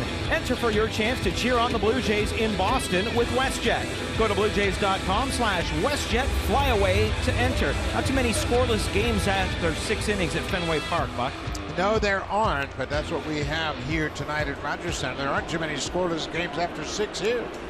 But both of these pitchers, and we talked about how good of pitchers these two are. Quintana for the White Sox, Estrada for the Blue Jays. And since last All-Star break, they have outpitched everybody. Best 2 earned run averages in baseball belong to Estrada and Quintana.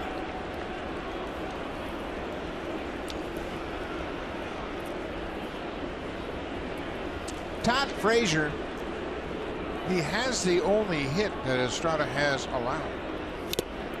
That was a leadoff single in the second. It came on a curveball, and it was a good pitch. Yes, 2-strike curveball down and away, and he got good wood on it. Just got it out of the reach of Tulowitzki at shortstop.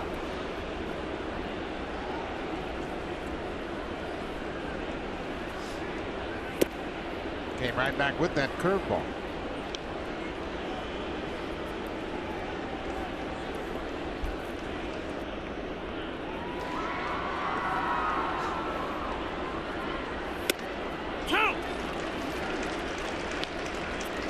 As we said, John Tumpane has been consistent. Very consistent. He's got both lineups talking to themselves.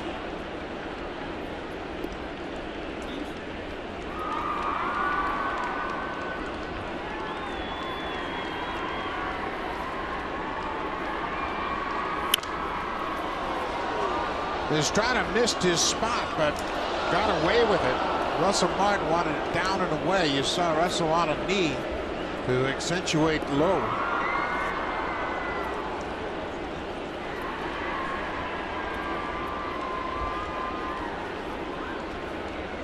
Try it again.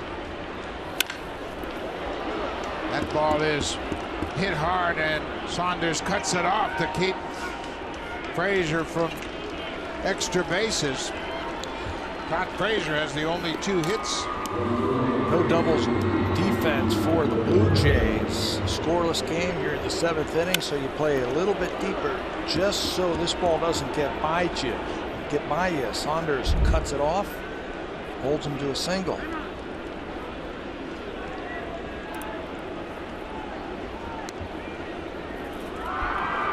Melky Cabrera has walked and flied out to right.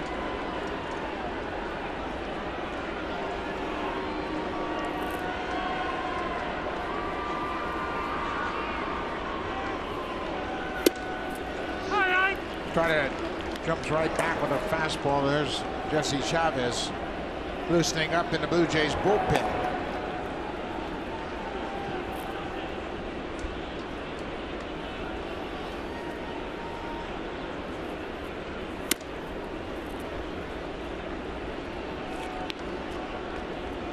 Zach Duke, left-hander. They've got 2 left-handers down in their bullpen. He and Dan Jennings. Jose Quintana and Marco Estrada locked up in a pitcher's duel. And it's really interesting, and it's the point we made in our open, that these 2 guys aren't household names. You know Sale, you know Stroman, you know Price, of course, all those great names of great pitchers. But these 2 guys, the hitters know who they are. Yeah, baseball knows who they are. A casual fan might not understand how good they are, but they've been 2 of the best. Tulowitzki at short comes and shovels to Goins, back to first, not in time. Melky Cabrera beat the relay to first.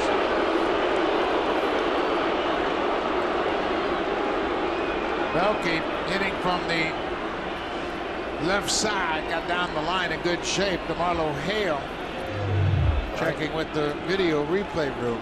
Ryan Goins had to come across, and you can see where the slide is, right at the base. And Goins couldn't clear himself and get his feet underneath him to get a little bit more on that throw. And that allows Cabrera to beat it over there at first base. Matt Dominguez looked pretty good on his stretch. Brett Laurie.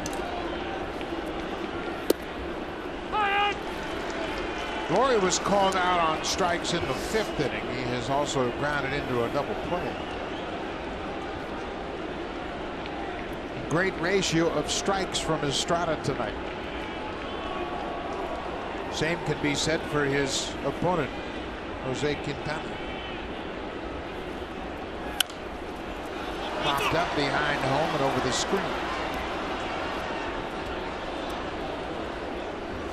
You know, this is the perfect example of pitching. Both pitchers have commanded the strike zone with 3 pitches. Actually 4 for Estrada when he caught the cutter too. The cutter.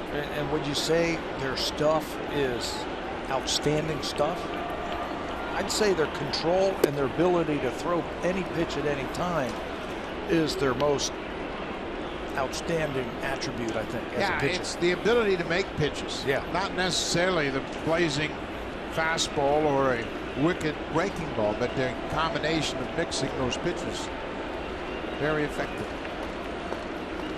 1-2 to Laurie.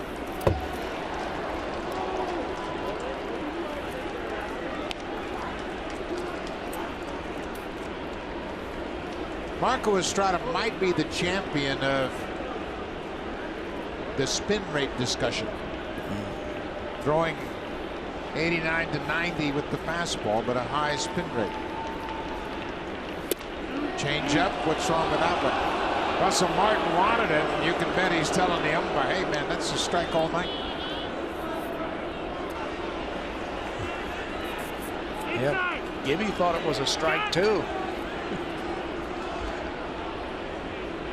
Close, 2 teams, close. Stay attention.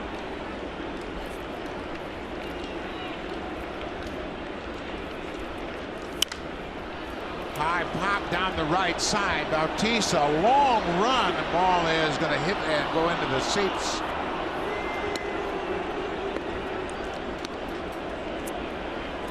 This is what we were talking about in the American League. These are the 2 best starters ERA-wise since last year's All-Star break. Quintana at 271, Estrada at 273, leading pack. And then the 3 Cleveland Indians pitchers. And again, they don't do it with 95-mile-an-hour fastballs and wicked breaking balls. They pitch. They hit their spots. Yeah, you know what? As a pitcher, it's easy to go out there and pitch with 97. You got to be very confident to take your fastball out there at the high 80s, low 90s, and try to get big league hitters out. Both of these pitchers have done a terrific job of that tonight. 3-2-1 out. Melky Cabrera. He's off on the pitch. Fouled off. Boy, he is just barely getting a piece of that changeup. I mean, right off the end of the bat.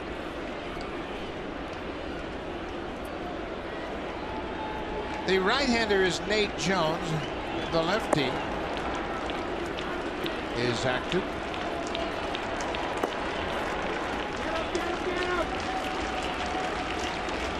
There goes Cabrera. That's a foul ball just wide of third base.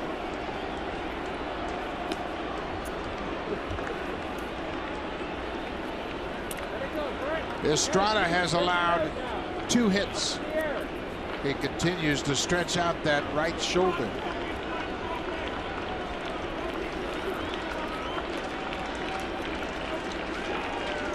The DH Garcia is on deck. There goes Cabrera, ball 4. Estrada now has walked 4.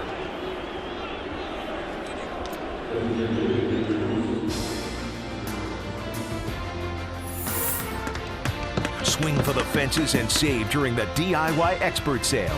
Only at Home Building Center and Home Hardware Building Center.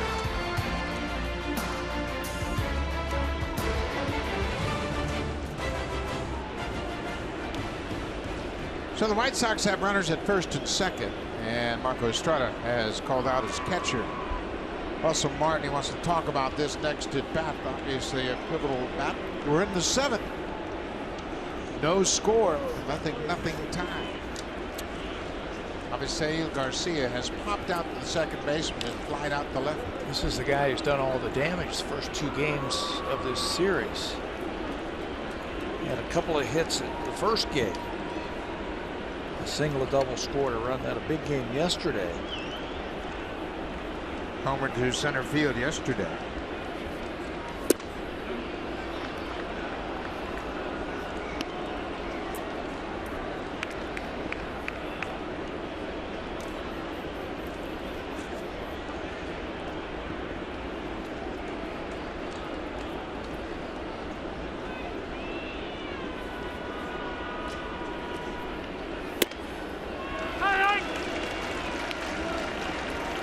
Estrada finds the strike zone with that fastball.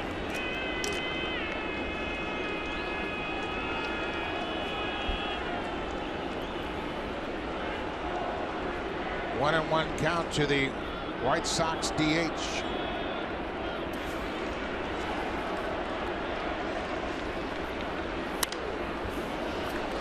'89, and Garcia's late on it. 89 and elevated, and he's late on it.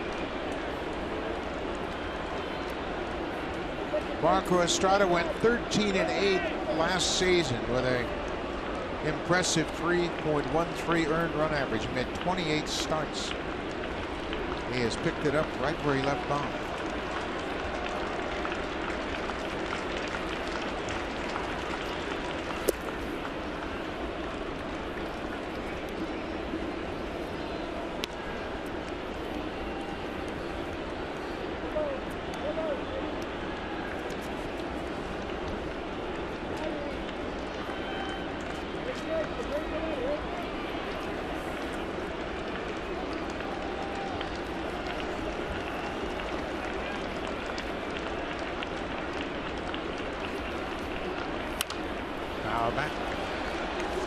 Keeping that ball in a good spot. That was the problem he had when he pitched against Boston. He didn't elevate that fastball effectively, but that's not been a concern tonight. He had just enough fastball to get away with it also. He is now at a season high in pitches in this game. He's at 114. Last year's season high was 129. That was in that effort against Tampa Bay. Change up, foul tip. Martin holds off for the strikeout.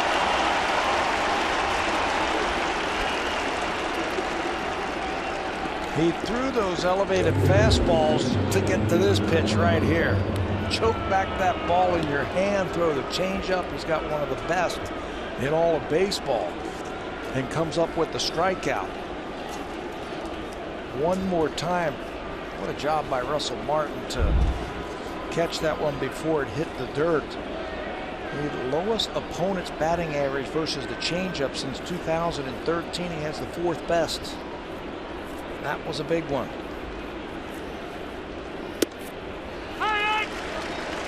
First pitch strike to Estrada's former battery mate, Deanna Navarro.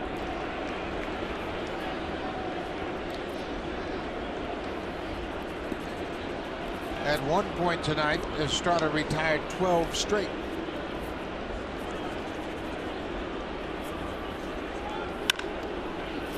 Oh, and 2. Now here's where the chess game really gets interesting. Well, like I said, his first time up. Nobody knows Marco Estrada better than the guy hitting. He caught him all last year.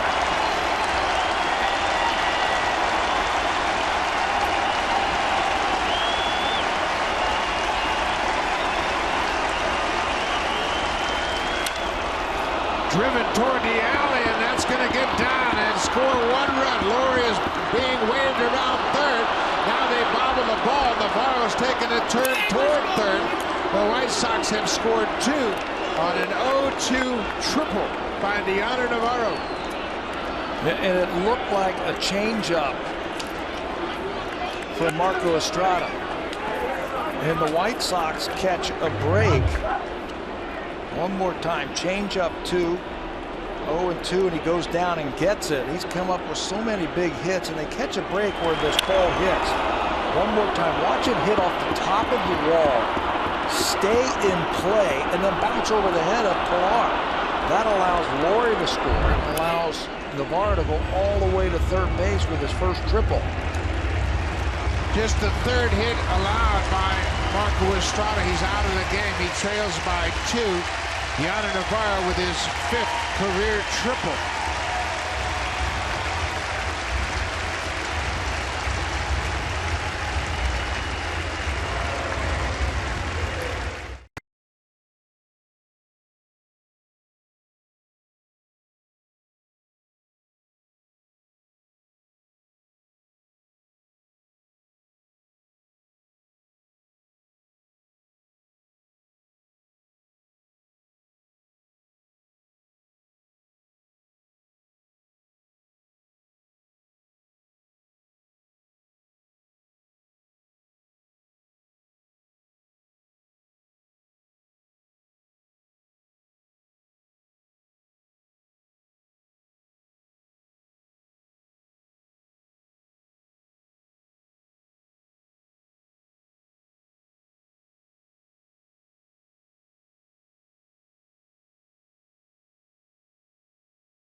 The last 2 seasons with the Blue Jays, he's quite at home here at Rogers Center. This was before the game tonight as he was getting ready to warm up.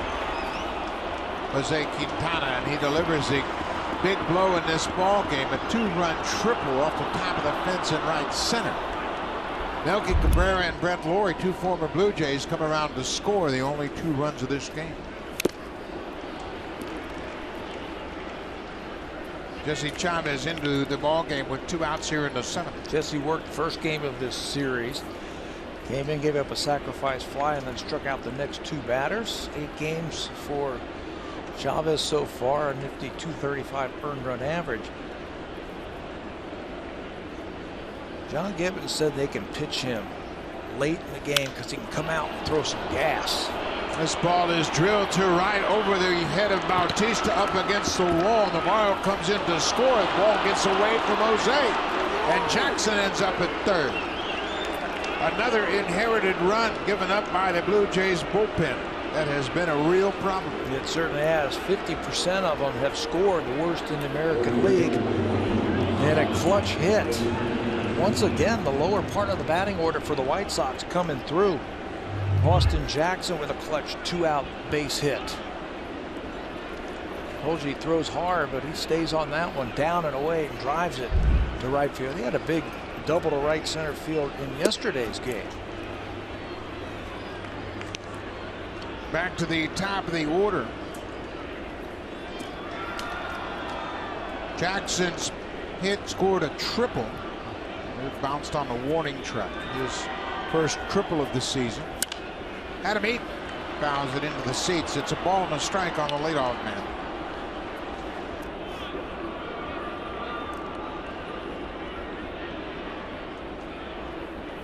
Back-to-back triples here in the 7th.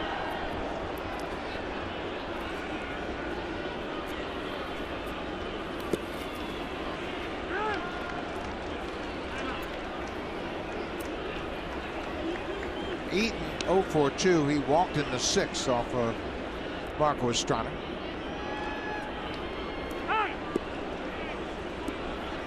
Get out of here!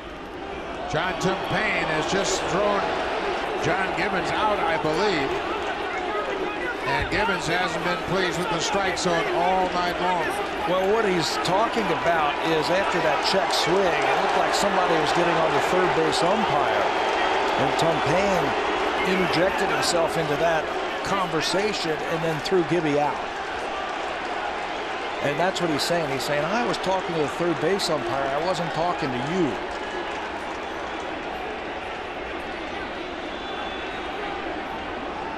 Dan Sonia is the crew chief on this umpiring crew. He is trying to usher John Gibbons back to the dugout.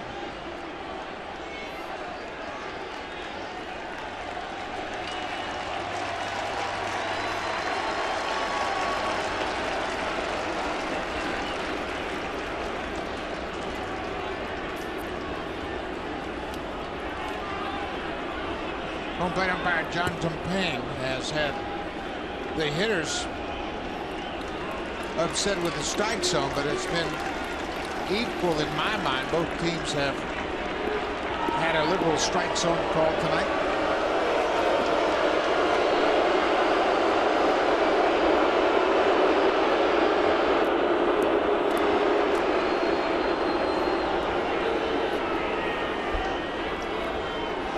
Two balls and a strike, 2 outs. Jackson at third.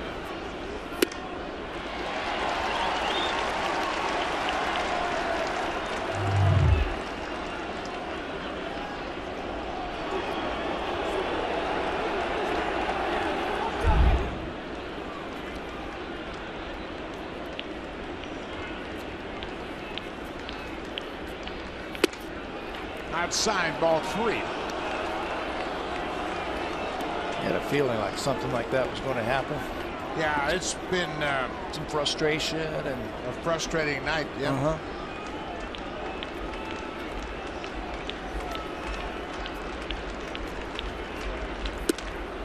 Eaton takes ball 4.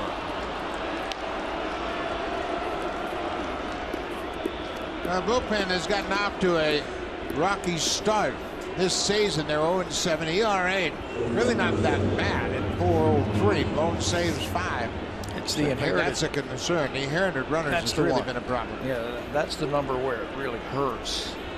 You need somebody to come in, strike some guys out to keep those guys on base, keep the ball games close. That's why that 1-loss record is 0-7. The Blue Jays have allowed over 50% of the inherited runners to come in to score. The league average is just about 25.5%, so it's double the league average. Jimmy Rollins, the shortstop, 0 for 3 tonight.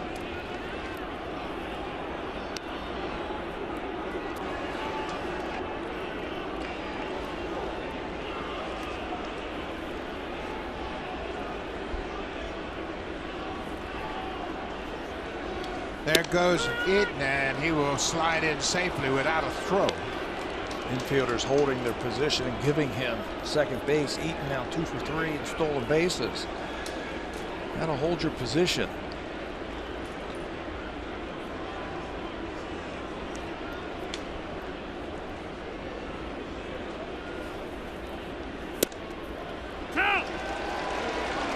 Two balls and 2 strikes to Jimmy Rollins. Jesse Chavez in relief of Marco Estrada.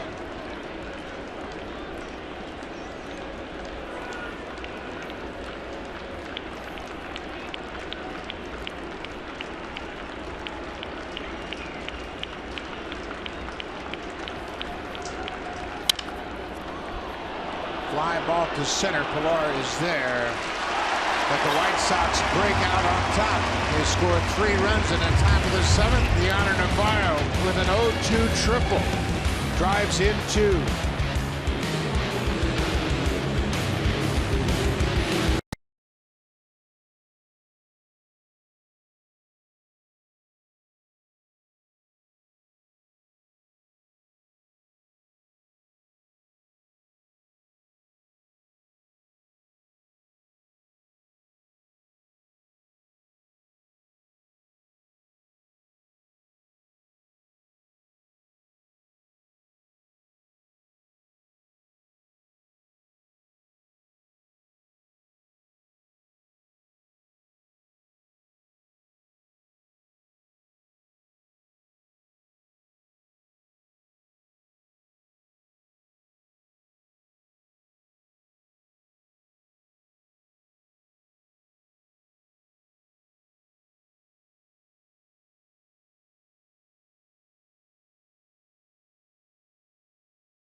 two starters are now out of the game.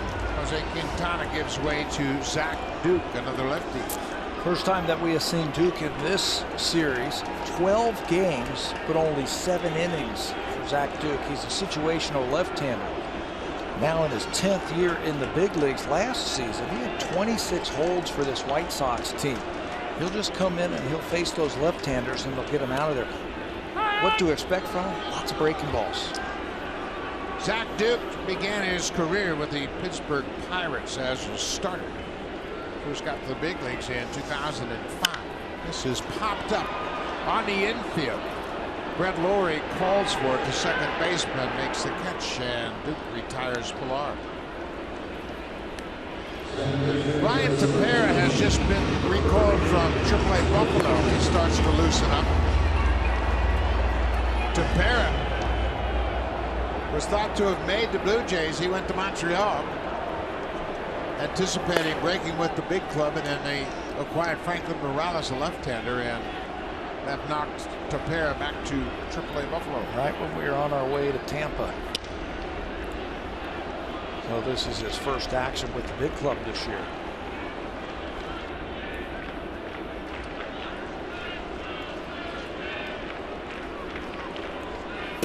Brian Goins has been on base twice tonight. He singled into third and reached on a fielder's choice in the fifth. Blue Jays have managed just 4 hits. Same as the White Sox. But the White Sox got back-to-back triples to cash in 3 runs in the top half of this inning. A big part of that inning, I think, was the walk to Brett Lawrie. He had him set up, and kept fouling off some really tough pitches. He ended up walking him, then he got a strikeout, and then the back-to-back triples. Well, Melky Cabrera beat out the potential double play ball at first. That allowed him to reach base, and then Lawrie walked behind Cabrera. Garcia struck out, and then Gianna Navarro hit an 0-2 pitch to the alley in right center for a triple that scored 2.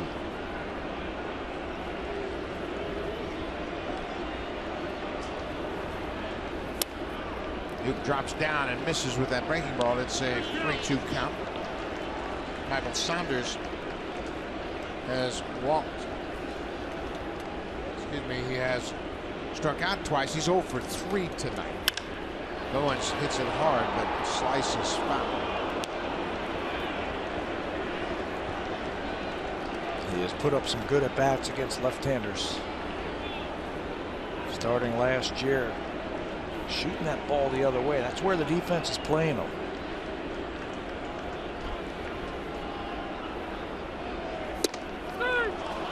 Goins called out on strikes. Duke retires the first 2 here in the 7th. Jose Quintana goes 6 innings. He allows just 4 hits, no runs, 3 walks, and 10 strikeouts. And he utilized all of his pitches very effectively. He had 7 scoreless his last outing. That was against Texas, and then 6 more here. Tonight, 10 strikeouts for Quintana. That's a season high.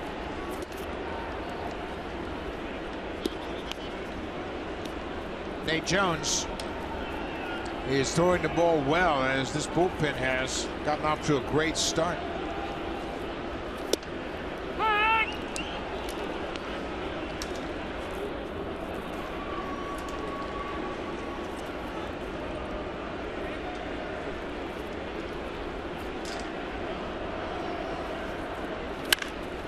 Saunders pulls it to the right side. Lawrie throws to first. Duke comes in and retires the Blue Jays in order.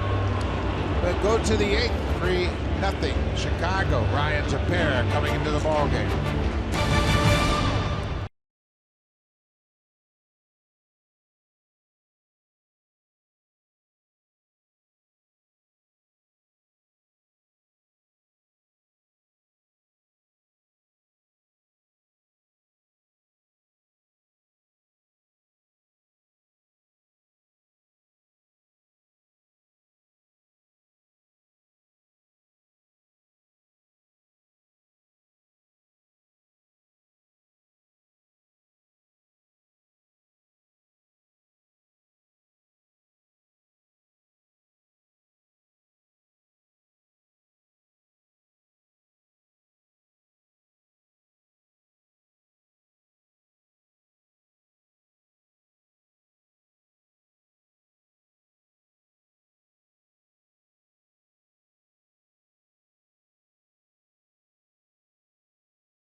Drive of the Game is brought to you by the all-new Honda Civic, the 2016 North American Car of the Year. The drive of the game is not going to leave the ballpark, but it came awfully close. And unfortunately for the Blue Jays, it did stay in. Watch this ball right off the top of the wall, then over the head of Pilar, scoring Laurie from first base. And Cabrera from second base. The drive of the game, a triple by Diana Navarro. Ryan Tepera will make his season debut with the Blue Jays. Last year, Tepera pitched in 32 games with the Jays, a total of 33 innings. He allowed just 23 hits, opponent's batting average of 193. 3 different stints for Tepera in the Blue Jays last year. One of the things that he can do, Ryan can do, he's a right-handed pitcher, but he can get left-handed batters out. Last year, lefties hit just 137 against them. 4th best in the major leagues, minimum 50 at bats. He's got a good fastball that runs. He can split his fingers and go throw a good split changeup.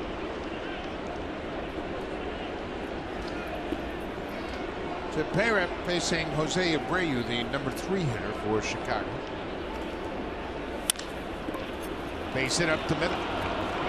Abreu, a very controlled swing, just drives it back through the middle for a leadoff single. That looked like it might have been the slider down and away. Abreu's got great plate coverage. Likes the ball out in front of him where he can reach and go do some stuff with it.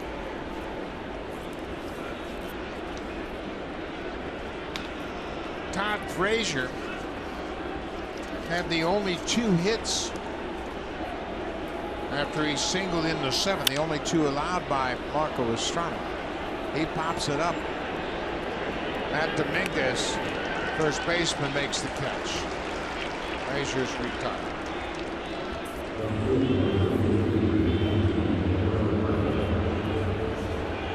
Melky Cabrera, we mentioned he reached on a fielder's choice in the 7th. Looked like a possible double play, but Cabrera hustling down the line beat the throw from Goins. And then Brett Lawrie followed with a walk.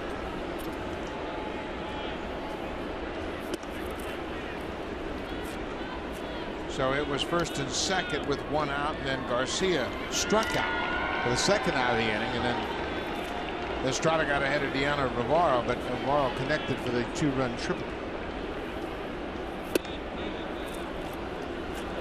Both those pitches off the plate. Cabrera's taken a strike. He has done that basically the whole series, especially when he's facing a pitcher for the first time. He'll take a strike, but Ryan can't throw one. Yeah, he is not even offering at those pitches, wanting to get a look at Tepera.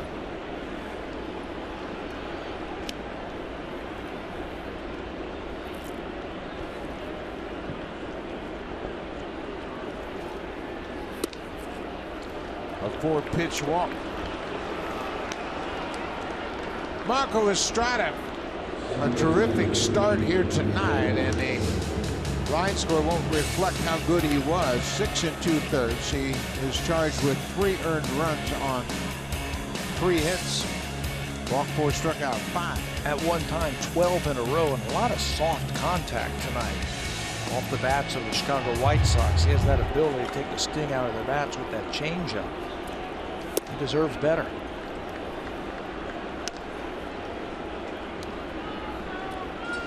Brett Lawrie walked and scored the 2nd run on Navarro's triple.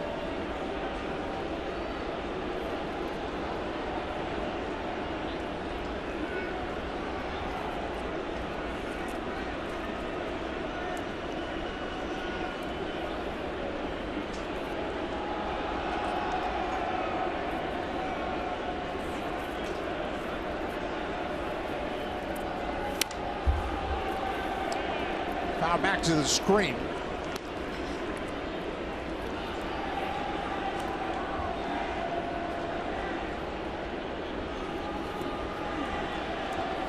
Brett Lawrie came into this series with a 5-game hit streak that was snapped in the opener. He went 0 for 4 on Monday.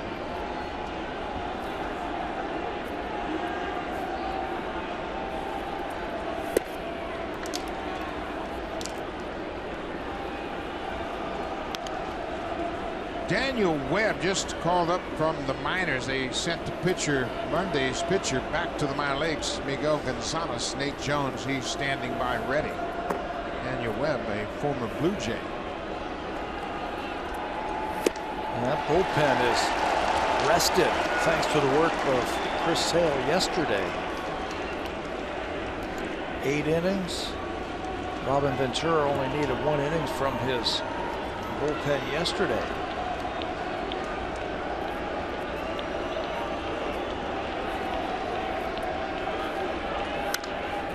Oh, he fouls it back over the screen.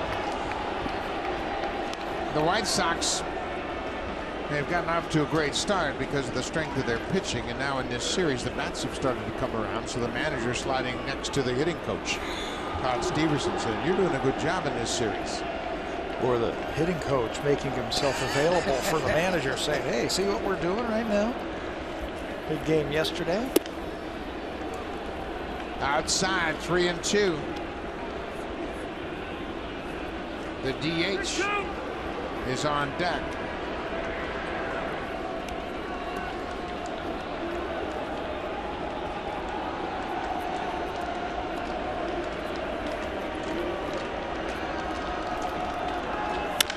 Ground ball. Donaldson at third, goes to second for 1. Back to first, not in time.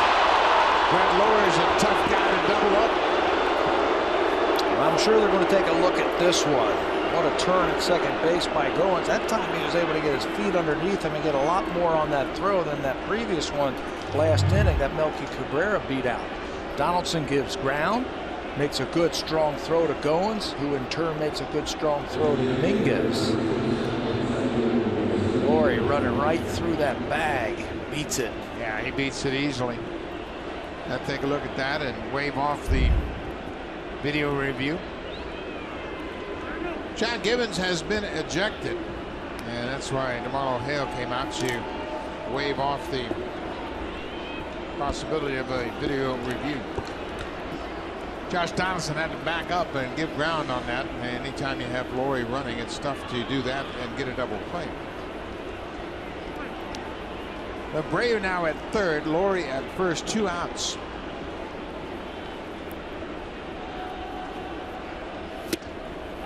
Laurie bluffed a break towards second, and Abreu swings through the pitch.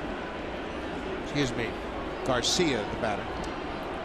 I tell you, if you want to do that, you got to make sure that that hitter knows that you can interrupt his concentration if he sees you bluff like that out of the corner of your eye.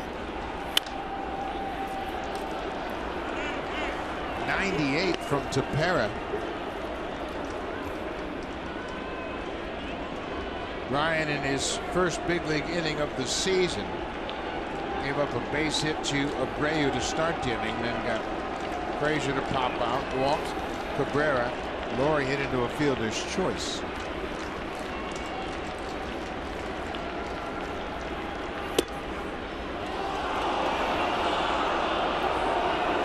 You can hear the crowd react as that was a close pitch that wasn't called the strike. Russell Martin has seen that called the strike most of the night. We all have. Throw a better one.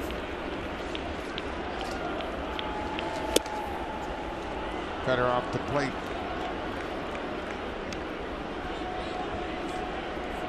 Tepera's got a good arm, and he's got the weapons. He just needs to be more consistent throwing strikes. A little bit more refined with that breaking ball. That one missed pretty bad.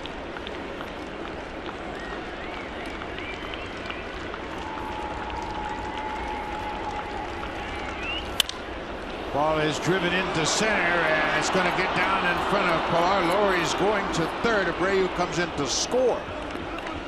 And obviously Garcia drives in his 8th run of the season.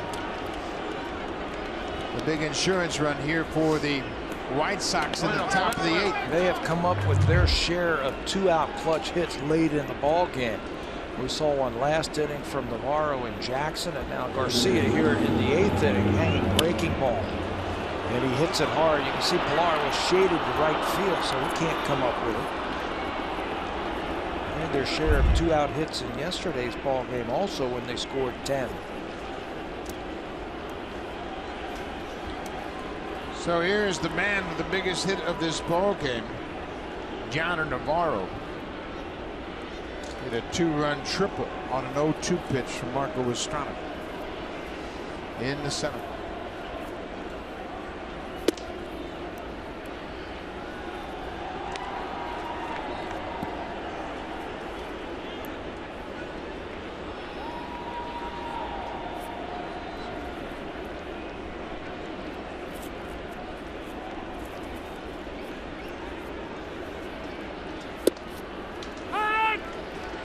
Fastball strike, that leaves the count.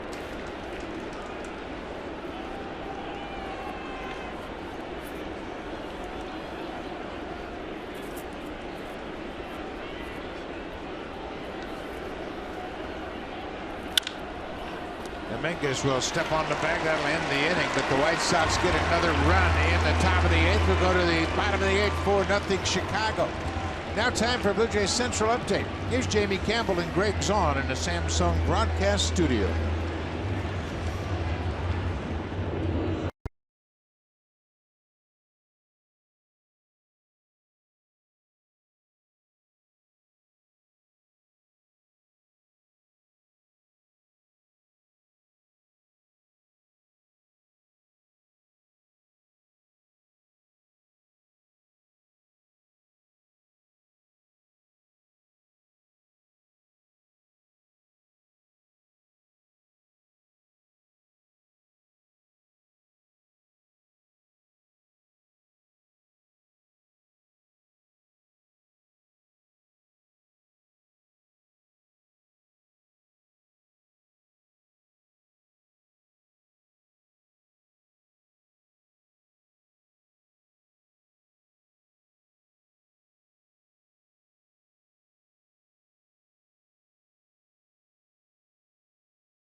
Game.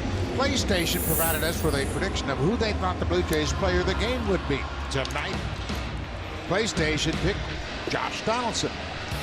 Not bad, pretty close. Predictor had 2 for 4 with a couple of doubles, an RBI, and a run. Josh is 2 for 2 with a walk and a double.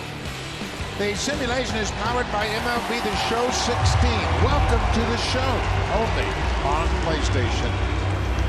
New pitcher for Chicago, Nate Jones, making his 11th appearance of the season, and Jones is healthy again and really throwing the ball well. He's got a big arm.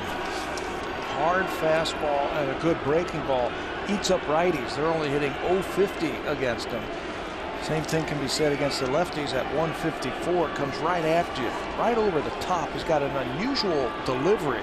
There's a little bit of a hesitation, but he's got great arm strength. Last year, Jones worked in just 19 games, a total of 19 innings. Coming back from Tommy John surgery. You're right about the unusual delivery. He has that high arm angle in the back, and it's a bit of a hesitation, difficult timing delivery for hitters. Plus, he throws so hard. The ball can get on you. He's got a lot of movement to it. Bouncing ball towards short. Donaldson digging for first, but Rollins throws him out. One down in the 8th. That's the thing about this bullpen. This bullpen for the Chicago White Sox, as you see Gavin Floyd start to get loose, it's deep. And they've got some good arms down there. Robin Ventura's done a good job of putting the guys in position to be successful. They're carrying 8 relievers. Zach Duke, the lefty, retired to 3 batters in the 7th.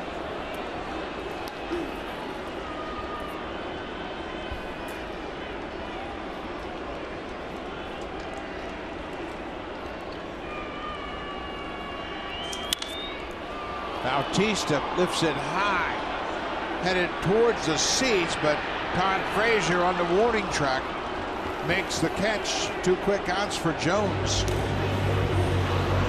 Nate Jones has that unique delivery from Northern Kentucky University.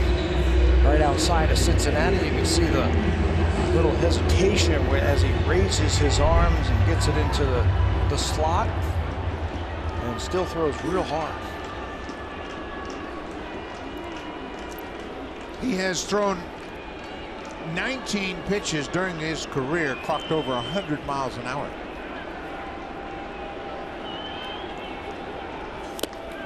The Blue Jays have managed just 4 hits tonight. Josh Donaldson has a pair. Pilar has a single, as does Ryan Goins, and that's been it.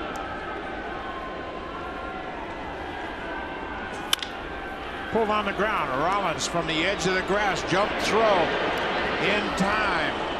Jimmy Rollins doing a good job. The veteran makes a good play. Takes Nate Jones just 7 pitches to retire the big bats in the Blue Jays order. Jimmy Rollins, a 4-time Gold Glover, still makes a good play from short.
Tryouts will take place May 9th through 13th at Rogers Centre and across Canada throughout the summer. These tryouts will help determine the players that will be selected to represent their province or region at Tournament 12. Register now at bluejays.com/T12 for the T12 tryout in your area. Buck? It's a great tournament for the young players, so make sure you get all the information necessary and log on to bluejays.com to find out when those tryouts are going to be held in your area. Gavin Floyd will be the 4th Blue Jay pitcher to work in this ball game. Gavin worked in the first game in this series, faced 6 batters, had a couple of strikeouts, a couple of hits and a walk, so 1 inning against his former team. Floyd gave up a 2-run double to the first batter he faced in that game on Monday. That was Todd Frazier, part of that 5-run 7th inning for Chicago. Jackson waves at that nasty breaking ball from Gavin Floyd. It's 0-2.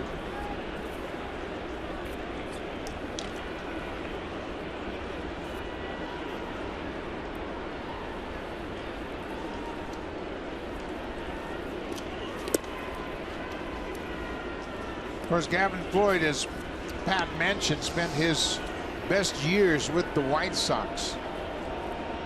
With Chicago, he was traded from Philadelphia, his original ball club, to the White Sox in December of 2006. for Gio Gonzalez for Freddie Garcia. That's when Freddie Garcia went from Chicago to Philadelphia. Floyd and Gio Gonzalez went to the White Sox. Wow.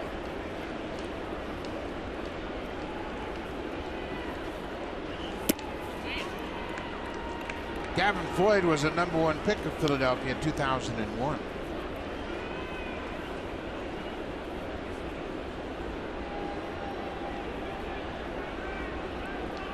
Looks like they got a couple of baseballs that the skin has been knocked off. That ball is hit into the alley, and that ball is going to get down almost identical to where Jackson hit the ball his last time up. Jackson had a triple in that same direction in the 7th, an RBI triple. He had a double yesterday, if you remember that, in the 5th inning into right center field. Tripled in the 7th inning and now has a double, driving that ball the other way and bouncing out of play. Leadoff double in the 9th. I tell you, the bottom of the order for the White Sox have just worn out the Blue Jays in this series. They have driven in all 4 runs in this game tonight. Johnny Navarro a 2-run triple, followed by Austin Jackson's RBI triple, and then Avisail Garcia had an RBI single in the 8th. They scored 6 runs in the game yesterday. Ground ball to Tulowitzki will go to first. Eaton's retired on the play. Moving to third is Austin Jackson, and it's going to draw the infield in.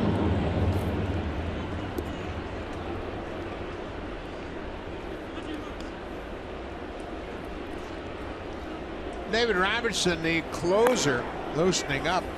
White Sox trying to sweep this series. It is not a save situation. Chicago has won 5 in a row.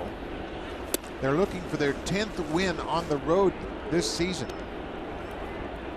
The only club that has 10 wins so far in the big leagues on the road, the Chicago Cubs. And for the first time, what was that, since 1917? The Cubs and the White Sox are the first 2 teams to 15 wins in a season. Cubs getting off to great starts. Great starts. I think the Cubs got washed out tonight.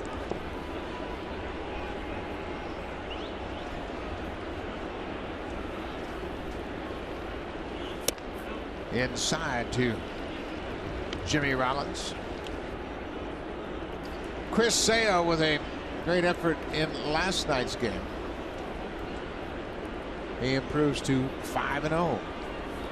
Sale was the first pitcher to 4 wins, and now he's the first pitcher to 5. Rollins is thrown out by Donaldson. Jackson stays put at third.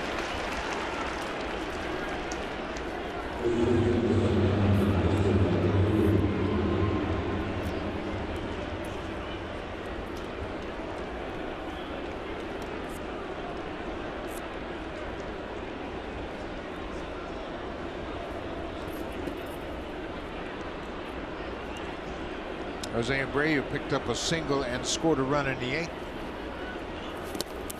Waves at that first pitch breaking ball. Matters coming into this inning for Gavin Floyd. He's 5 for 37 this year. Lefties have 1 hit. Righties had 4 hits. I mean, he has pitched very effectively out of the bullpen.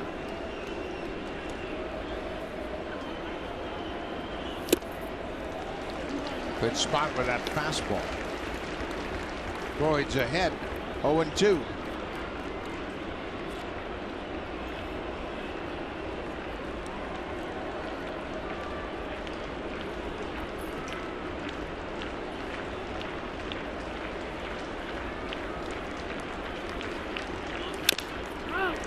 Gray fouls it off, but came back up and hit him.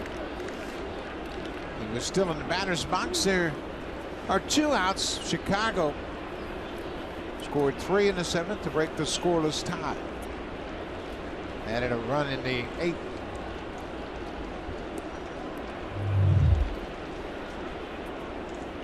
Breaking ball from Floyd. Abreu. That's not going to hurt him. Big man, isn't he? Big man.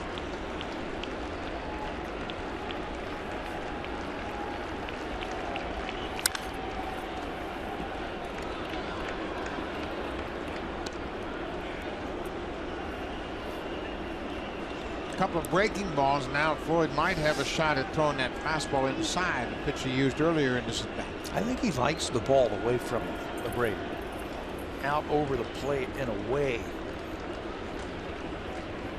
He had some success tying him up. The shot away and missed.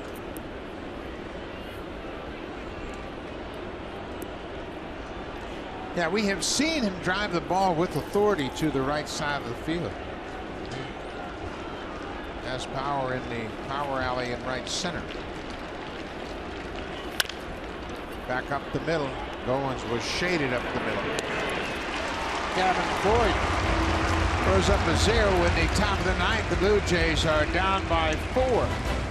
Troy Tulowitzki, Matt Dominguez, Russell Martin will bat against David Robertson when we come back.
Sportsnet, because coming up at the top of the clock, we've got the Predators and Ducks. It is Game 7 tonight, right here on Sportsnet, guys. Doesn't matter the sport, Game 7s are always outstanding. Well, they sure are, no matter what round you're in the Stanley Cup playoffs. It's always exciting to see a decisive Game 7.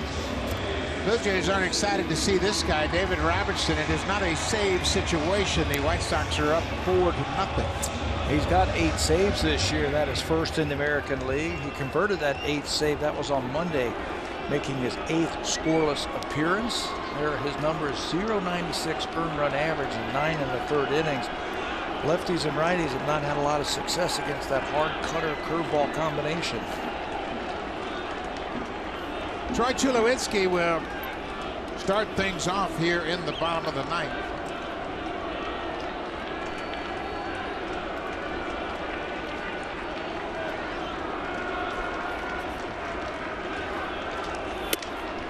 He goes after the first pitch. The Blue Jays have not been shut out since September 13th last season at New York. They lost 5-0.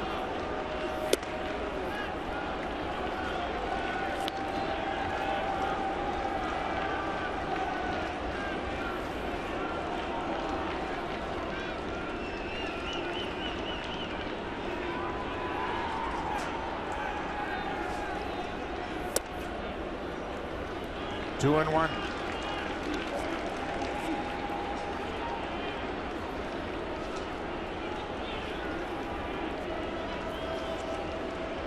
Never say die. The youngsters are still rooting the home team on.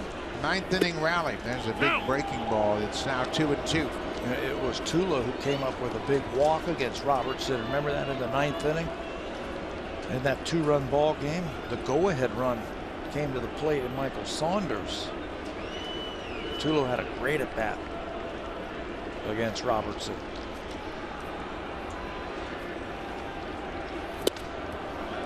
This time he strikes out. One down. Now for a preview of what's coming up on Sportsnet Central. Here's Ken Reed in Ivanka Osmak.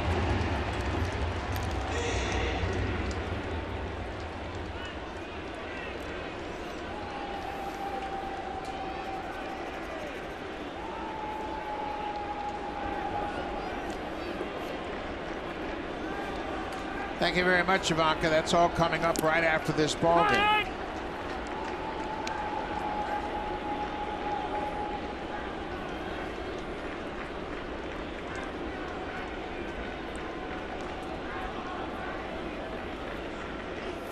Matt Dominguez rips it to left, but right to Melky Cabrera's glove side.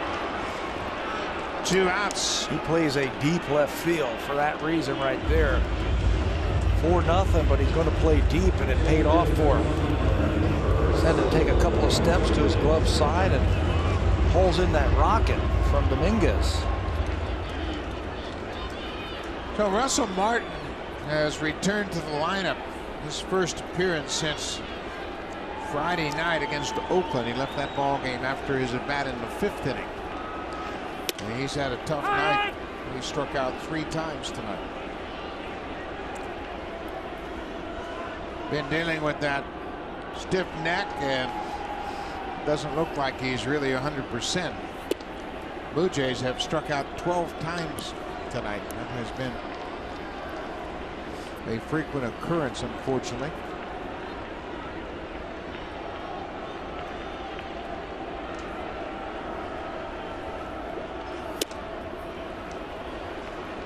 Boy, that's a late breaker. It looks like a fastball coming out of his hand and then just dives, makes a left-hand turn when it gets towards home plate.